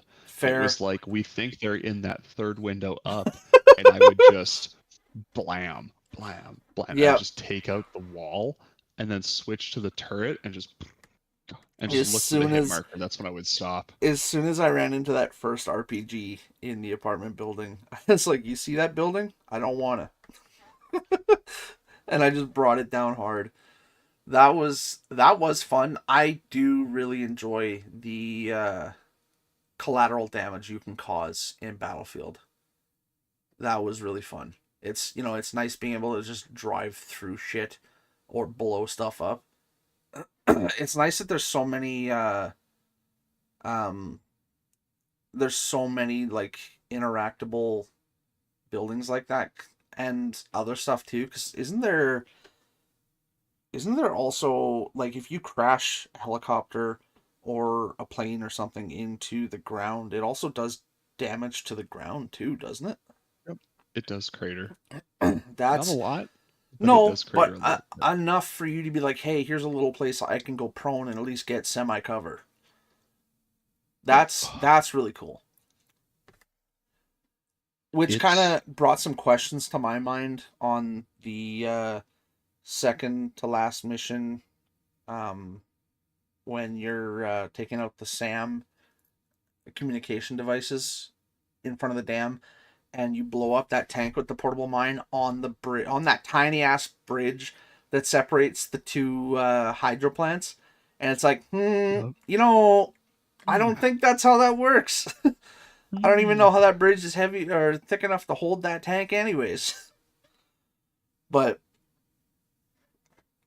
It no, is a very well done story. it was, and Like, it's a great Battlefield story. That's for a all it short had to be. story, yeah, it was definitely really good for a short story.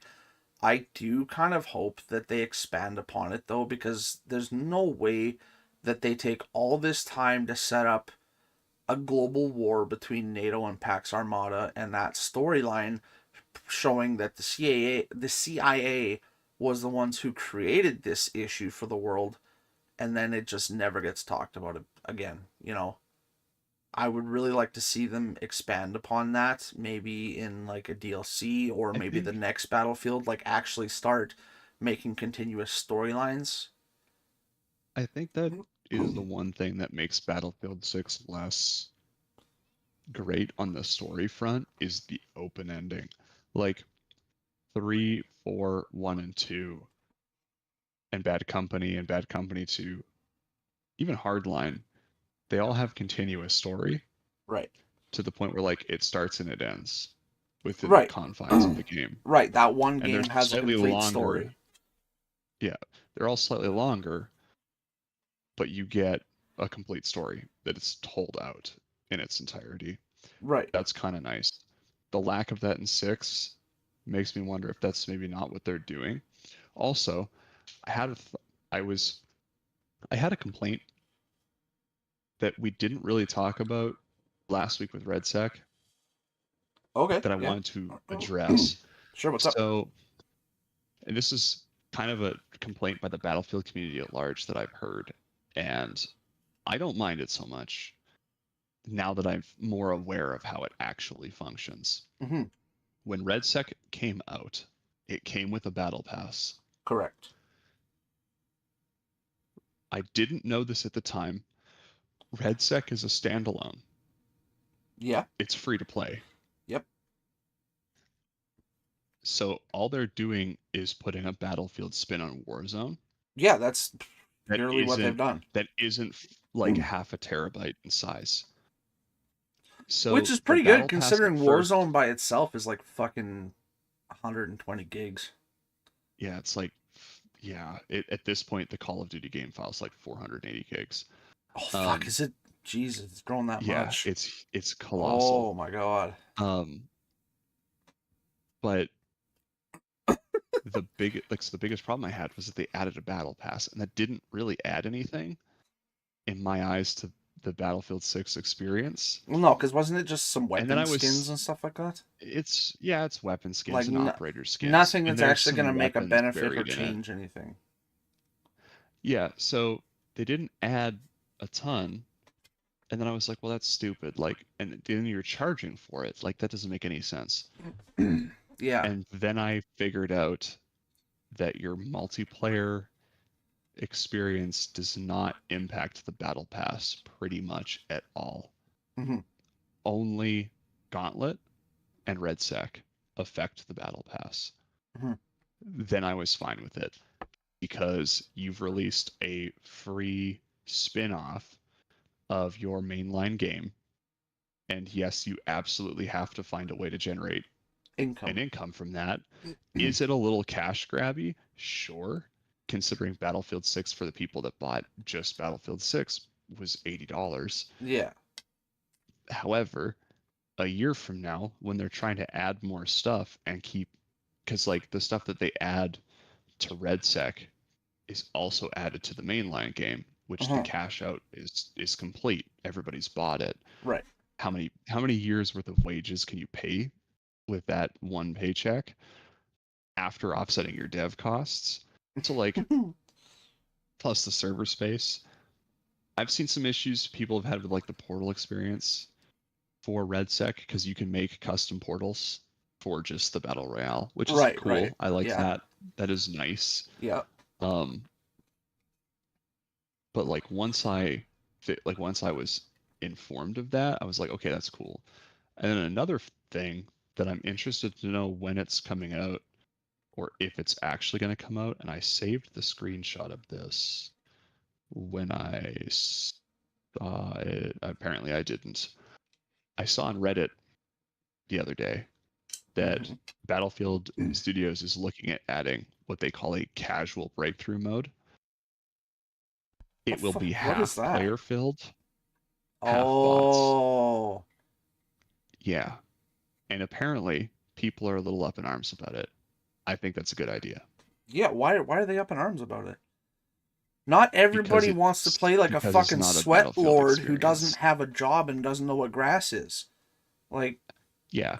Well, that's what I thought. And then like I think it was Friday night, I got home from the bar and I played some I played some Tarkov Arena with right. some friends, and then Kyle made the joke. He was like, "I'm just glad you've graduated to playing against actual people," and I was like, "What are you talking about? Like I've always played against actual people." And he goes, "Well, no, because we got one of our other friends' girlfriends into playing 2042 Right. because there's a bot exclusive rush mode. Yeah.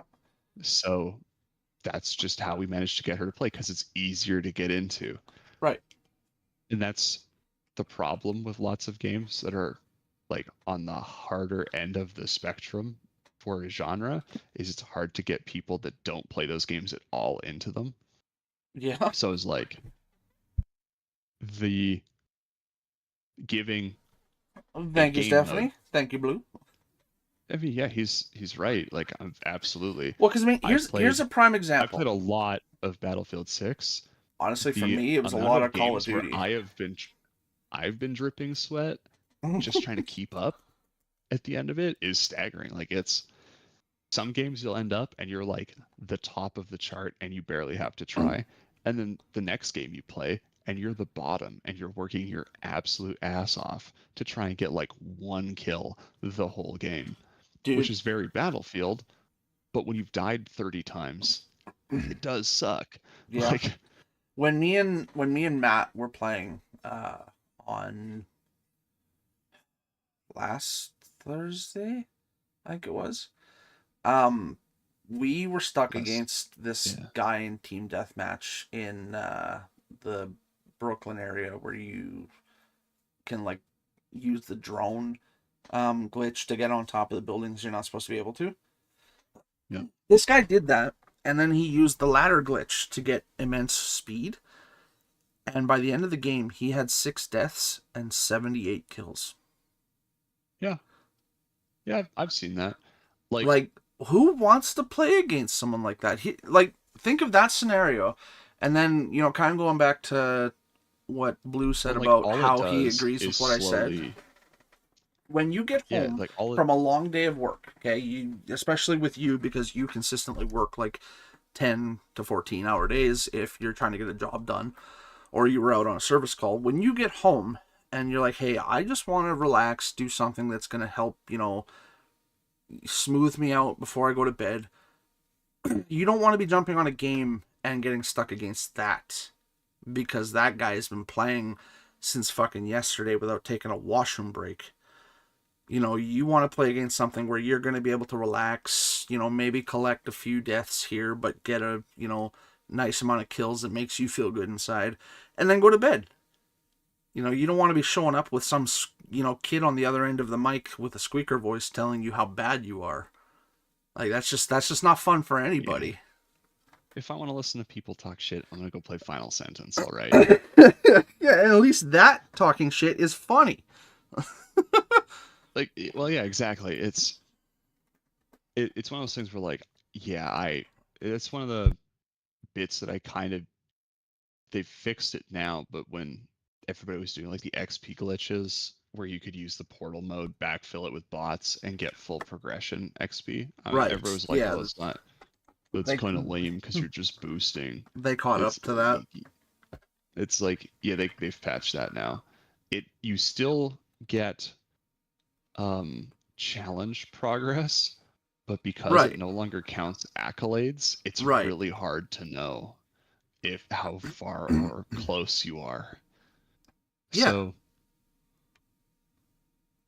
oh yeah, no, I remember, Dad. I remember how ridiculous it was that with old Black Ops and stuff, there was you could never play a match for fun. It was always some kid who was leaving the match with 2 deaths and 32 kills. It was ridiculous. Yeah, it was usually me. I would not be surprised. But I was pretty good at Black Ops when it came out. But yeah, so like give the people that don't want to work that hard the opportunity not to. It is just a game. Well, yeah, because they got to think about not everybody of their like 700,000 player base is looking to build the accolades and challenges up. Most of them honestly just want to play for fun. They're not looking to achievement hunt. They're not looking to have, gold skins on their guns or whatever. They just want to play because they enjoy it. Well, and like hilariously, if I just look over at the five stack that's in a Discord server on the Homewood channel right now, they're all playing a game that I don't want to play because I just don't have fun playing it anymore. Tarkov. I spent the money. I did the thing. Yeah. Also, yeah, you say that, and I just looked over as well. Why are all of them live streaming to each other? Like, literally every single one? Because that confuses the fuck out of me. They watch each other for the point of view. Really? So, yes. If you ever, please don't ever get into Tarkov. But if you do and you decide to play with them, you will have to stream into Discord with them so that they can watch you.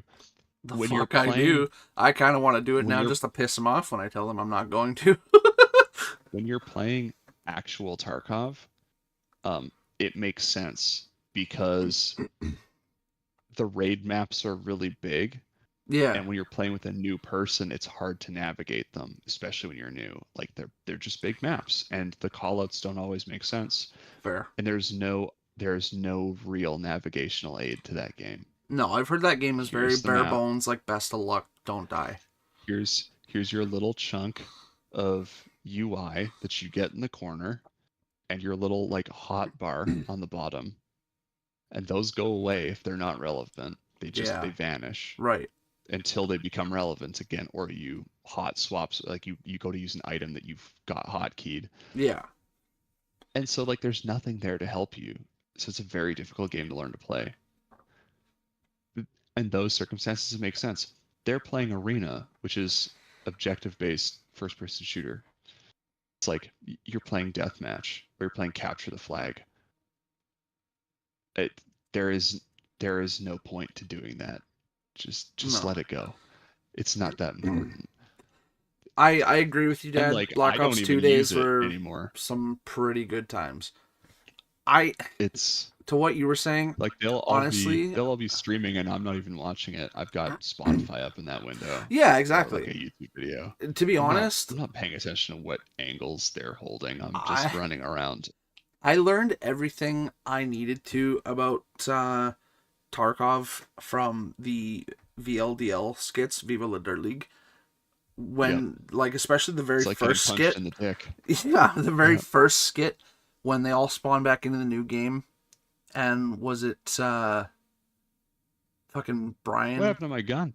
Yeah, well, Brian, he's like, why do my eyes still hurt from my flashbang? And then I think it was Ian rolls over in the wheelchair all broken up and he goes, this ain't no game. Like, Yeah, that alone, it's a I was Nielsen like, you know extraction what? Shooter. I'm not interested in playing a game where when I spawn back in, I'm still going to be getting blood loss from the game I played prior. Like, If you kind of, that can happen. If you want to play a game in that genre, there are other games you could play. I'm actually Like, playing a playtest of a new extraction shooter right now that does not do that, and it's actually really, really fun. It's called Far Far West. It's basically robotic cowboys. Yeah. Yeah. I've been looking at. I was looking. I'm not gonna. I don't know that I'm gonna buy it. I might buy it. Well, it's free But I've right been now looking at because it's playing Arc playtest. Raiders. Oh, Arc Raiders. Because that looks really good. Is and that I like another the setup extraction for shooter? That is an extraction shooter. There was another extraction shooter that me and Hayes talked about because he likes, you know, a lot of shooters and horror games and dinosaurs and stuff like that. And he just recently showed me one.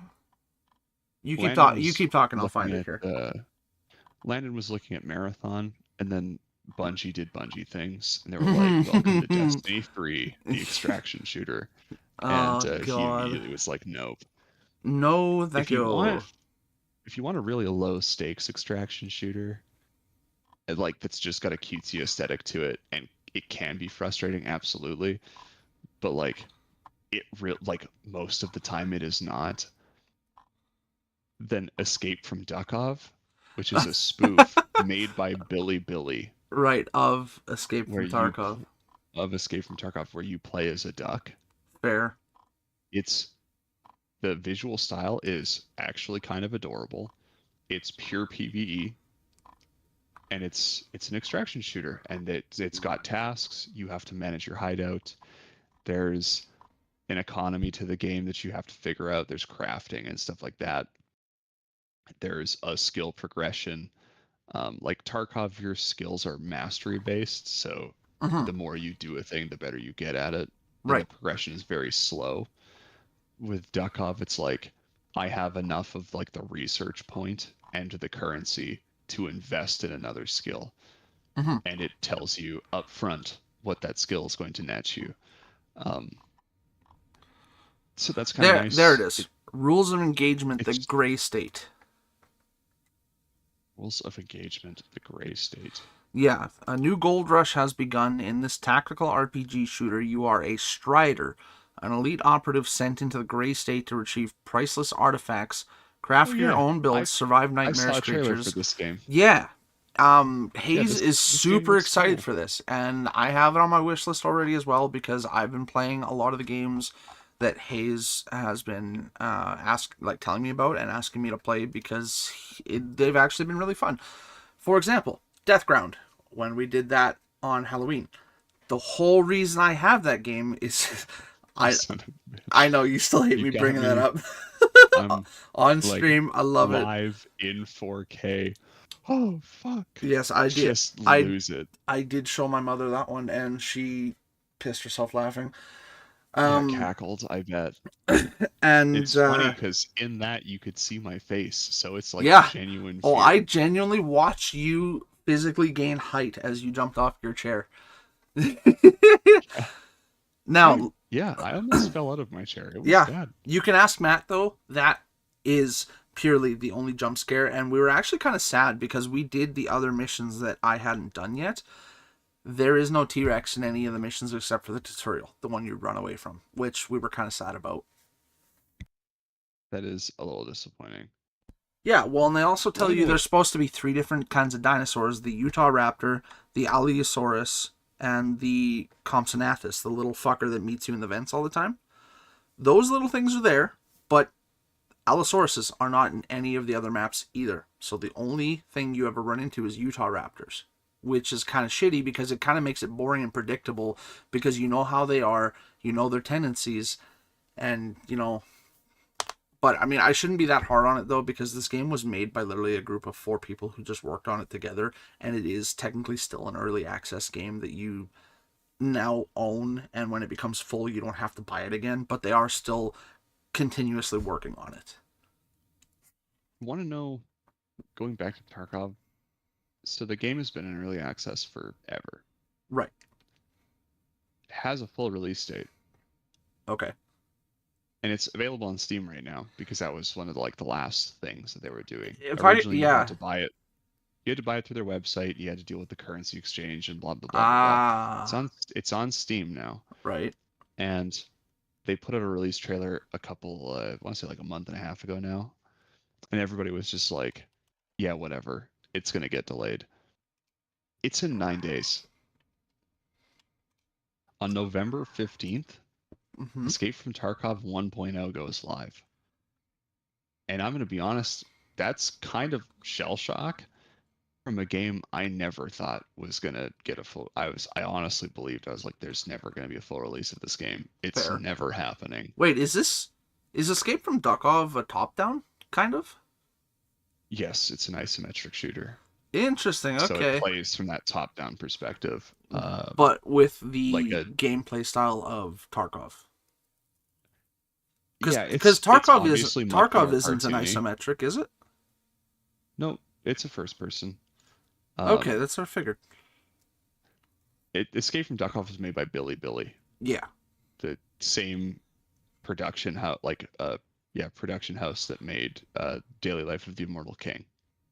Oh, yeah, okay. I was wondering about that because I know they also So did. they're a Chinese production house yeah. that just makes whatever they Well, want. because I know, like, the games I know them for is the Fist games, the Forged in Shadow Torch.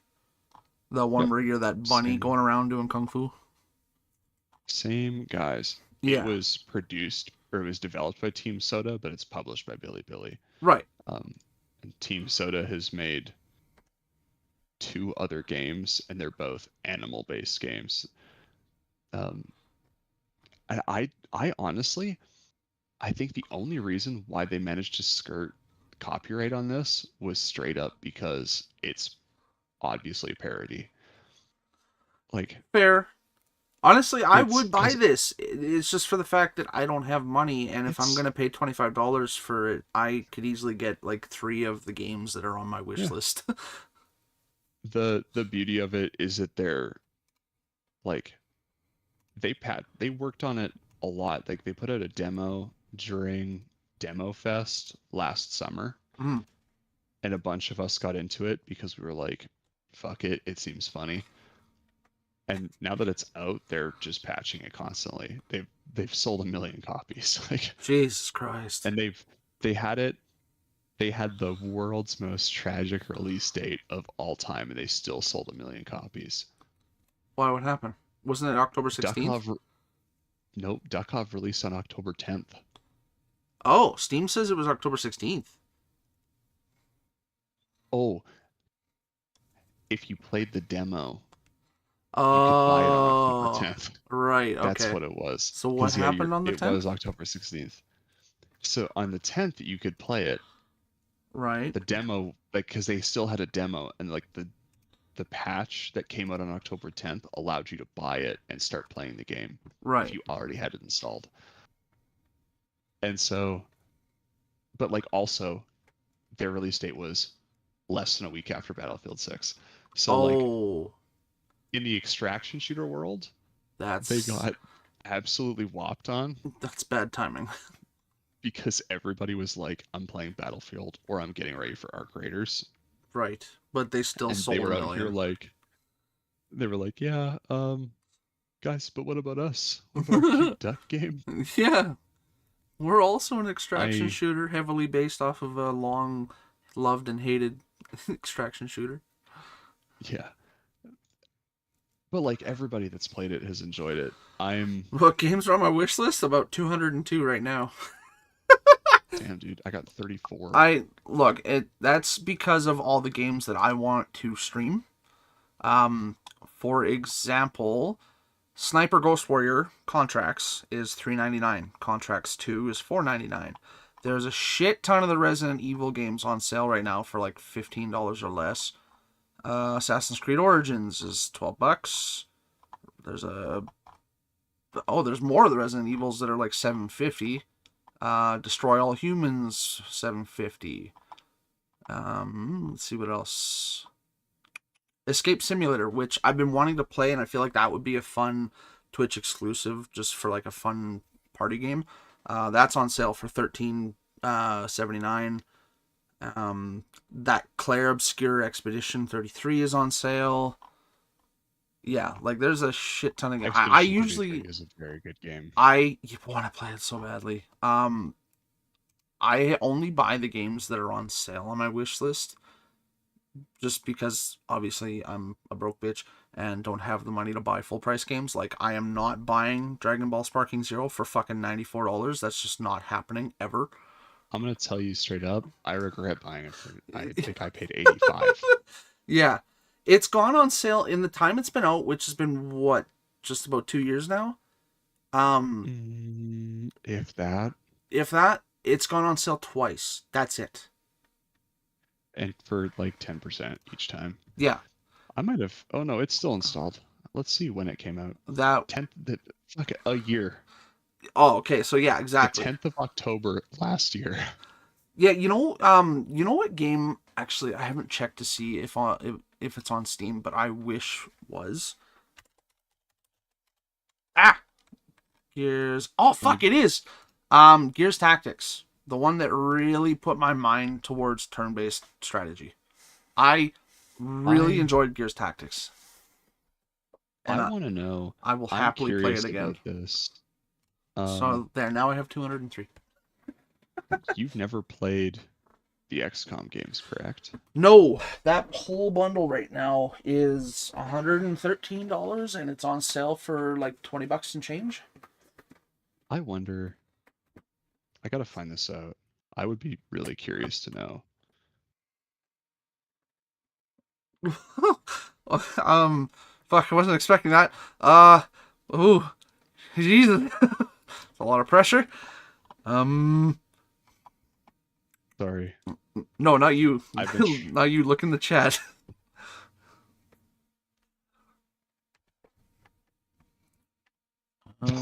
It's that's a big offer, Mike.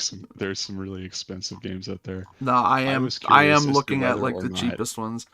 I was curious as to whether or not the XCOM games could be acquired with a co-op, or like if you could get it modded in, which it's looking like there is. Okay. Um, I think once I have both those, players must be in squad select menu when inviting. If you still have the issues, go through Gateclash or do a clean yeah, save. you know what? If I do that, I could do the Sniper Ghost Warrior series. So I'm gonna put contracts 1 and 2. They were not on sale, by the way. Which was The Ghost Warrior games. no, the normal Ghost Warriors, but there's side games that tie into the main games Yeah, called contracts. Yeah, those are on sale right now. The first one's Yeah, you own them. $3.99. No, I own Sniper Ghost Warrior 1, 2, and 3, not contracts. Oh, that's right. There's always a delay for that. Let's see. So there's You should that. give that a second. You might have to close and reopen Steam. Or look at the actual, I think it's the notifications bit in the top right corner. Oh, sorry, what did you do? I didn't do anything. Oh, yeah, okay. I'm not the problem here. Yeah, no, that I can stream. I am gonna put the contract games on there because that will tie off the 5-game series of Sniper Ghost Warrior, and I know Dad really enjoyed that series because we used to play it a fuck ton when we got the PS3 back in the day. Those games can be played multiplayer, right? I believe some of them are. Yeah. You'll have to look at it when it finally shows up in your library. Because I own... Sniper Ghost Warrior 1 is multiplayer. And number Oh yeah, like the mainline 2... Ghost Warrior games. Yeah, are. number 2 is multiplayer. I would have to assume 3 is as well. 3 Please is stand as by while I well. open up GOG, because that's where I own them. But the contracts games, I don't think are. I think they're just single player. Yeah, Dear they GOG, are just single please. player. No, wait, no, they're multiplayer. Yeah, multiplayer. Okay, please stand by while I open up full games. And So that would be fun, tag teaming the story. I own Contracts 1 and 2 and Ghost Warrior 3, apparently. I thought I owned all of them. Fair. Okay, so there's 2, and so far I mean, I we're could buy sick. Ghost Warrior 2 for $10. Shut the fuck up. Yeah, it's funny that you say that. Sniper Ghost Warrior 3 is actually on sale for $3.39 right now. But of course we both own it. So with those 2 games I've picked, I'm at $9. Let's see. I know that I am hands down, as soon as I get all the Assassin's Creed games, I am switching gears and streaming those until they're done. Oh, dude, you're gonna hate yourself by the time you're done. No, I can that buy one. The first one's for $7 and the second one for $11 on GOG right now. No shame. That was the whole point that I set up this channel about 2.5, 3 years ago, was to eventually play all the Listen. Assassin's Creed games. The first 4 you will enjoy, because those are the good ones. You'll enjoy. Oh geez, I gotta hold on. I gotta go back into Steam. I'm blanking on names. Let's see. Shadows is on sale for $54 right now. I'm not. Look, I'm not greedy, okay? I will get that eventually. Although, you know what I should do, because I've never played them? Destroy All Humans 1 and 2 are currently on sale. The first one's $7.50, the second one's $10. Those games can be really fucking funny to stream. Hey, so the first 4 and Unity, I think you'll enjoy. That's Assassin's Creed 1, Yeah. 2, Brotherhood, and Revelations. Oh, sorry. So I guess there's also 3 and 4. So the first 5 mainline games where you play as Ezio and then as Connor and Haytham Kenway. Honestly, Those ones, or Edward Kenway. You'll controversial. enjoy those ones. Those games are great. Oh, I know. Those are the best games. I've played all the way up to Black Flag. I think you'll enjoy Unity, assuming they have it patched in a state where it runs. From my understanding of think- it, it has gotten better. Because while I haven't played it, I have been paying attention to all that shit. I think Syndicate you're gonna struggle with. Unpopular opinion, but I Origins really is actually pretty good. fair. Odyssey's all right. I've heard Shadows Valhalla. sucks. I've heard a lot of people complain about Shadows, but I've heard a lot more people complain about Valhalla just because of the bullshit that Oh, they yeah, put in dude. there. Hey, listen, I hate it. I was like, I get to play as an assassin Viking. That's like, sure, I love the Assassin's Creed games, and I love Vikings. right. Did not. A Match Made in Heaven. Hated the game. Yeah. I Bit also of had a an pretty unpopular significant issue opinion here, with, but my favorite the chat assassin loading is on it. Altair. I know a lot of people. Gameplay wise, That's valid. Ezio is 100% better and smoother. Just a more modern game. Well, that's just it, right? But I well, played and the I first mean, and Assassin's you Creed do get a on the lot more PlayStation Portable. story out of Ezio, right? You do get a lot more background, more story throughout the 3 games. But my top 3 assassins is Altair, Edward Kenway, and Ezio. Because I really, just as a game, Black Flag is my favorite. I didn't hate 3, but I could definitely 3 was tell. good. Yeah, like 3 was good, but I could definitely tell they were testing out things that didn't. Wisecracks. That is true. That is true. The This- humor that was in it was. This is your new weapon. What's it? What is it? It is a dagger and a rope. Okay, I need to pick what fucking games because I've got those 2 games. Let's see. I could start picking up some of the Resident Evil games because I'm gonna go through those eventually as well, and a shit ton of those are $7.50 right now. Tekken 7's on sale for $13. I like how the podcast has turned into Tekken, dude. No, not for streaming, just for That's such a terrible idea. I really enjoy Tekken. Honestly, I've played Tekken since like Tekken 3. You know what? It's actually a shame that Ghost of Tsushima is not on sale anymore because it was on sale for like $35. Jesus, that's fair. worth it. Peak is on sale. I own Peak. I've never gotten a chance to stream it because when the guys that I know own it, they're not on. Let's see. Okay, I'm gonna pick up that. You could play Patapon 1 and 2 replay on stream. What the fuck is that? Dude, you've never played Patapon? I've never heard of it. Chat. Back me up. Patapon on top. Okay, Steph, I'll grant you that Cassandra is my girl, but that Odyssey is still hard to play. I almost said Valhalla. Totally wrong character. Fair. Or wrong game. Patapon came out for the PlayStation Portable. You're doing a bad job, Steph. You're supposed to just back me up on this. Come on, chat. I asked for help all the time. Good. Patapon 1, 2, and 3 are rhythm-based adventure games. Oh. It is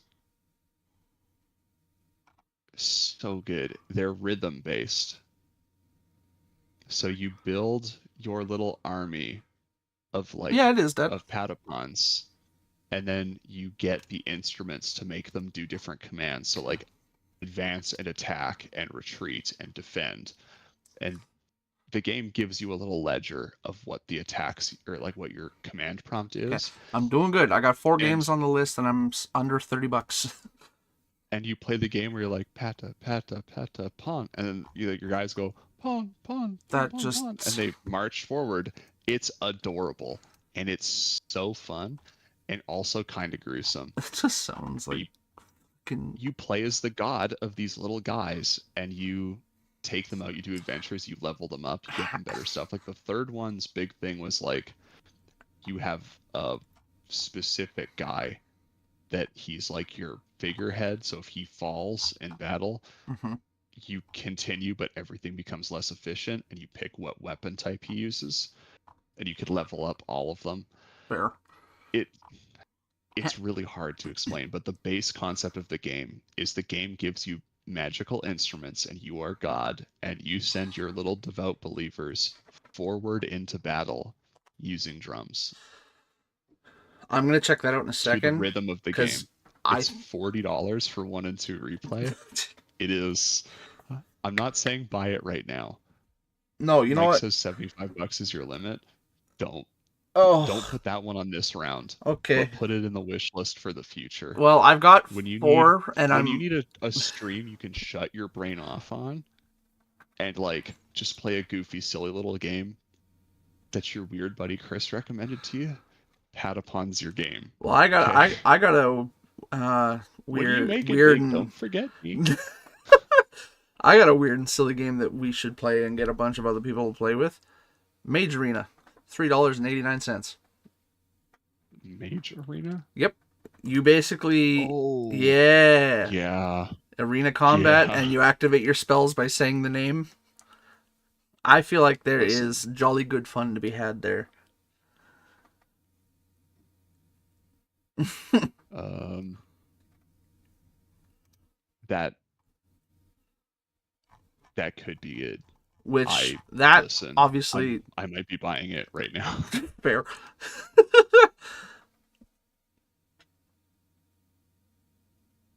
Big Okay, fan of fair, these, like uber cheap bit games.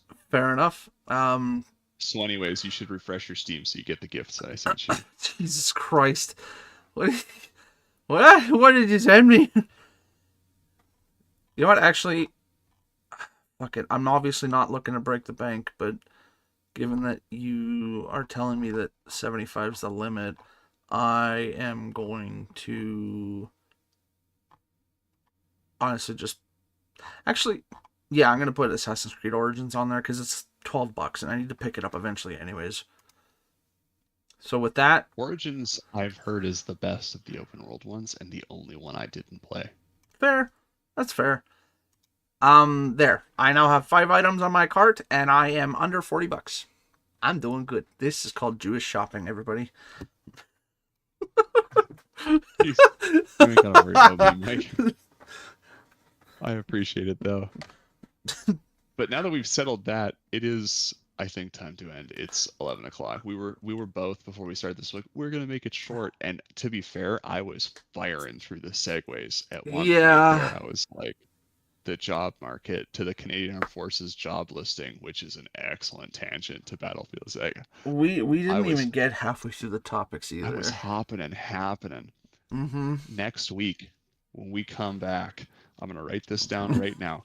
Grab out your scribbler and your notepen. I've got my notepad because I've still got the other stuff that we were going to talk about.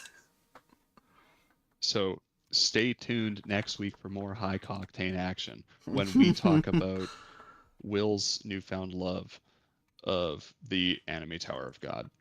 Yep. And we're going to talk about my grievance that I have with current kids' TV shows.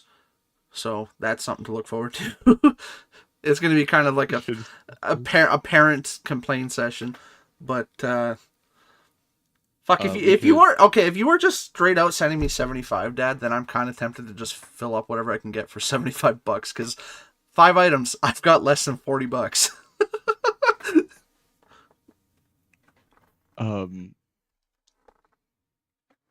But yeah, it's But what I should be saying is thank you, Dad. I was gonna mention you should be thanking your father. Yes. For buying these nice Yes, things. that obviously. Thank you. Thanks, Mike. Hey, listen, I appreciate it. Will doesn't, but I do. Listen. Fuck. You just saved the rest of us. $75. Like God damn it! Now I gotta take those off my list. That next year for the 20th anniversary, V for Vendetta will be aired in theaters again. Yes, I already know what you're gonna ask. Yes, we are hands down going to that. I don't know if that's something I would take Tegan to, just because there's a lot of talking and she gets bored. Absolutely not. With talking. No, we can't. Listen, we can't. We had a hard enough time with an anime movie. I don't know V for Vendetta is the play. Honestly, that was kind of a hiccup. She hasn't been like that since that day. I don't know if it was just because she took her meds later than she was supposed to or whatnot. However, I will tell you that she sat and watched every episode of Tower of God. Yeah, and I mean, that's a lot of talking in its own. Yeah, it is. That's why I stopped watching it. Admittedly, I was like, listen, I've read this. There's not that much talking in it. Okay, thank you, Dad. And yes, I will work on that. I will drive to Well, his house and strangle him right now, and then write down something with his Hold- hand. hold me at gunpoint. Yep, fucking give Um, me the mechanic scribble on a paper.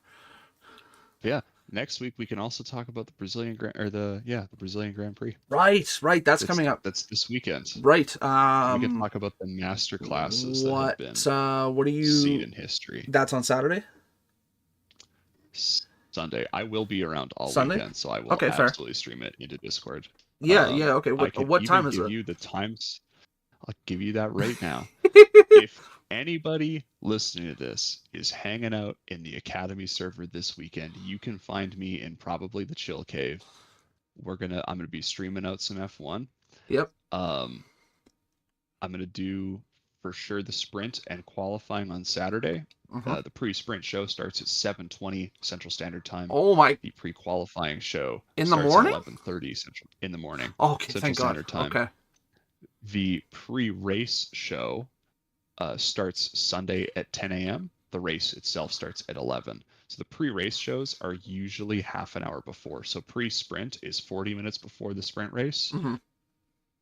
Qualifying is 30 minutes after the pre-qualifying show. So that's 8 Okay. a.m. and 12 a.m. respectively. The race will start at 11 a.m. And if you really prefer, we could watch the F1 Kids version of the race, which is comical. I don't know. And, Did you ever enjoy NASCAR? Or were you more F1? Did I ever enjoy NASCAR? Yeah. I've always been more of F1. an open wheel racer. That's fair. I've started to follow NASCAR because of Cletus McFarlane. Right. I Racing forgot in about ARCA. him. Yeah, I 'Cause forgot about he him. raced ARCA last season, and he will be racing ARCA next season as well. Mm-hmm. And you know what? For his first season, he didn't do terrible. Got himself in a couple bad spots. Said it himself in the interviews. Zigged when he should have zagged on that first race at Talladega. Talladega? No, not Dega. First super speedway race of the year. Is that Dallas? Is No. no. I could see your computer immediately open a browser. Super speedway. But okay, so NASCAR. what I propose then is for anybody who's wanting to join for that at any point. Daytona.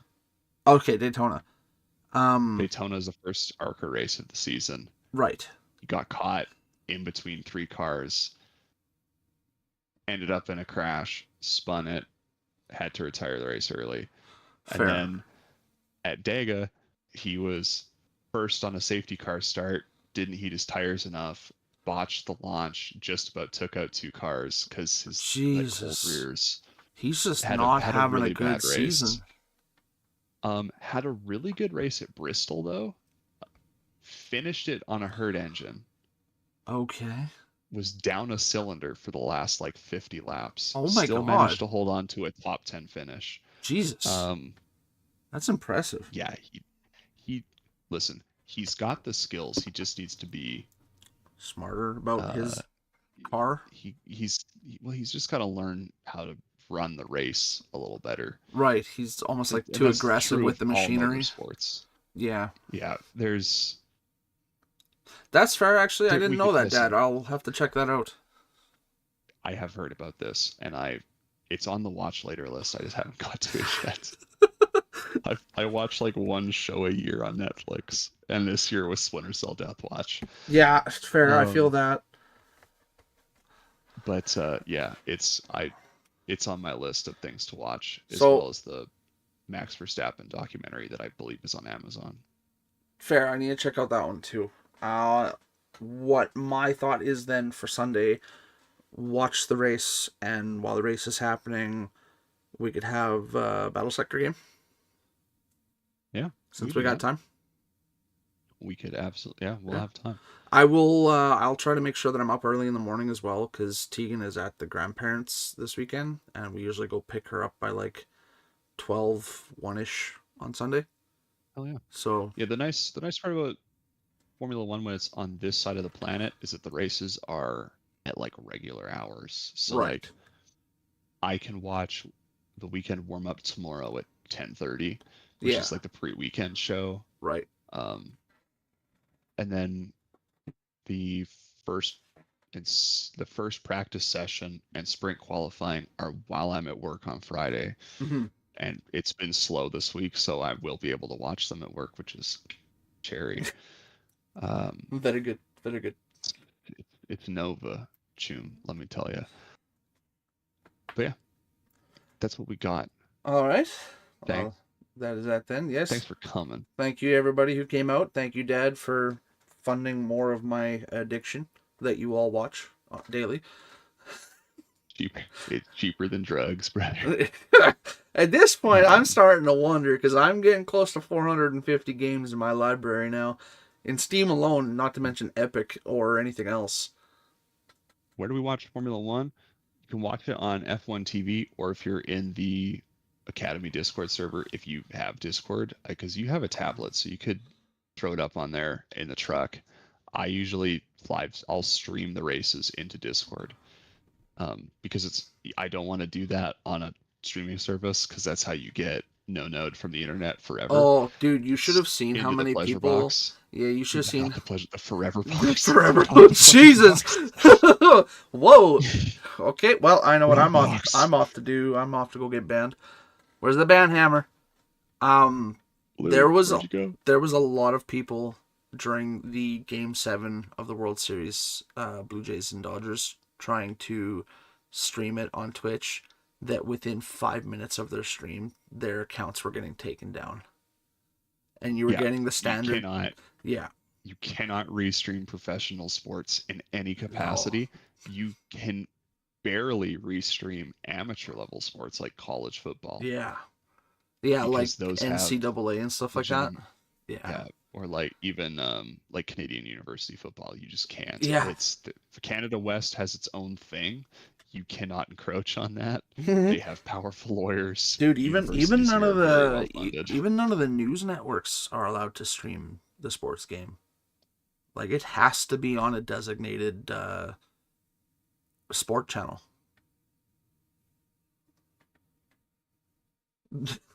Okay, sounds good, Dad. But yeah, other than that though, yep. Thanks for listening. This was a riot. Let's do it again next week. What do you say? Sounds good to me. Next week it won't be a riot. It'll be a massacre. It'll be a massacre. Yep. Just like Tiananmen Square. Yep. Just like the Purge. I want to see everybody coming out with their knives and weapons. But yes. We are not condoning violence in any way. No, not at all. I don't know what you're talking about. Good night. Bye. Love you. Love you. Bye.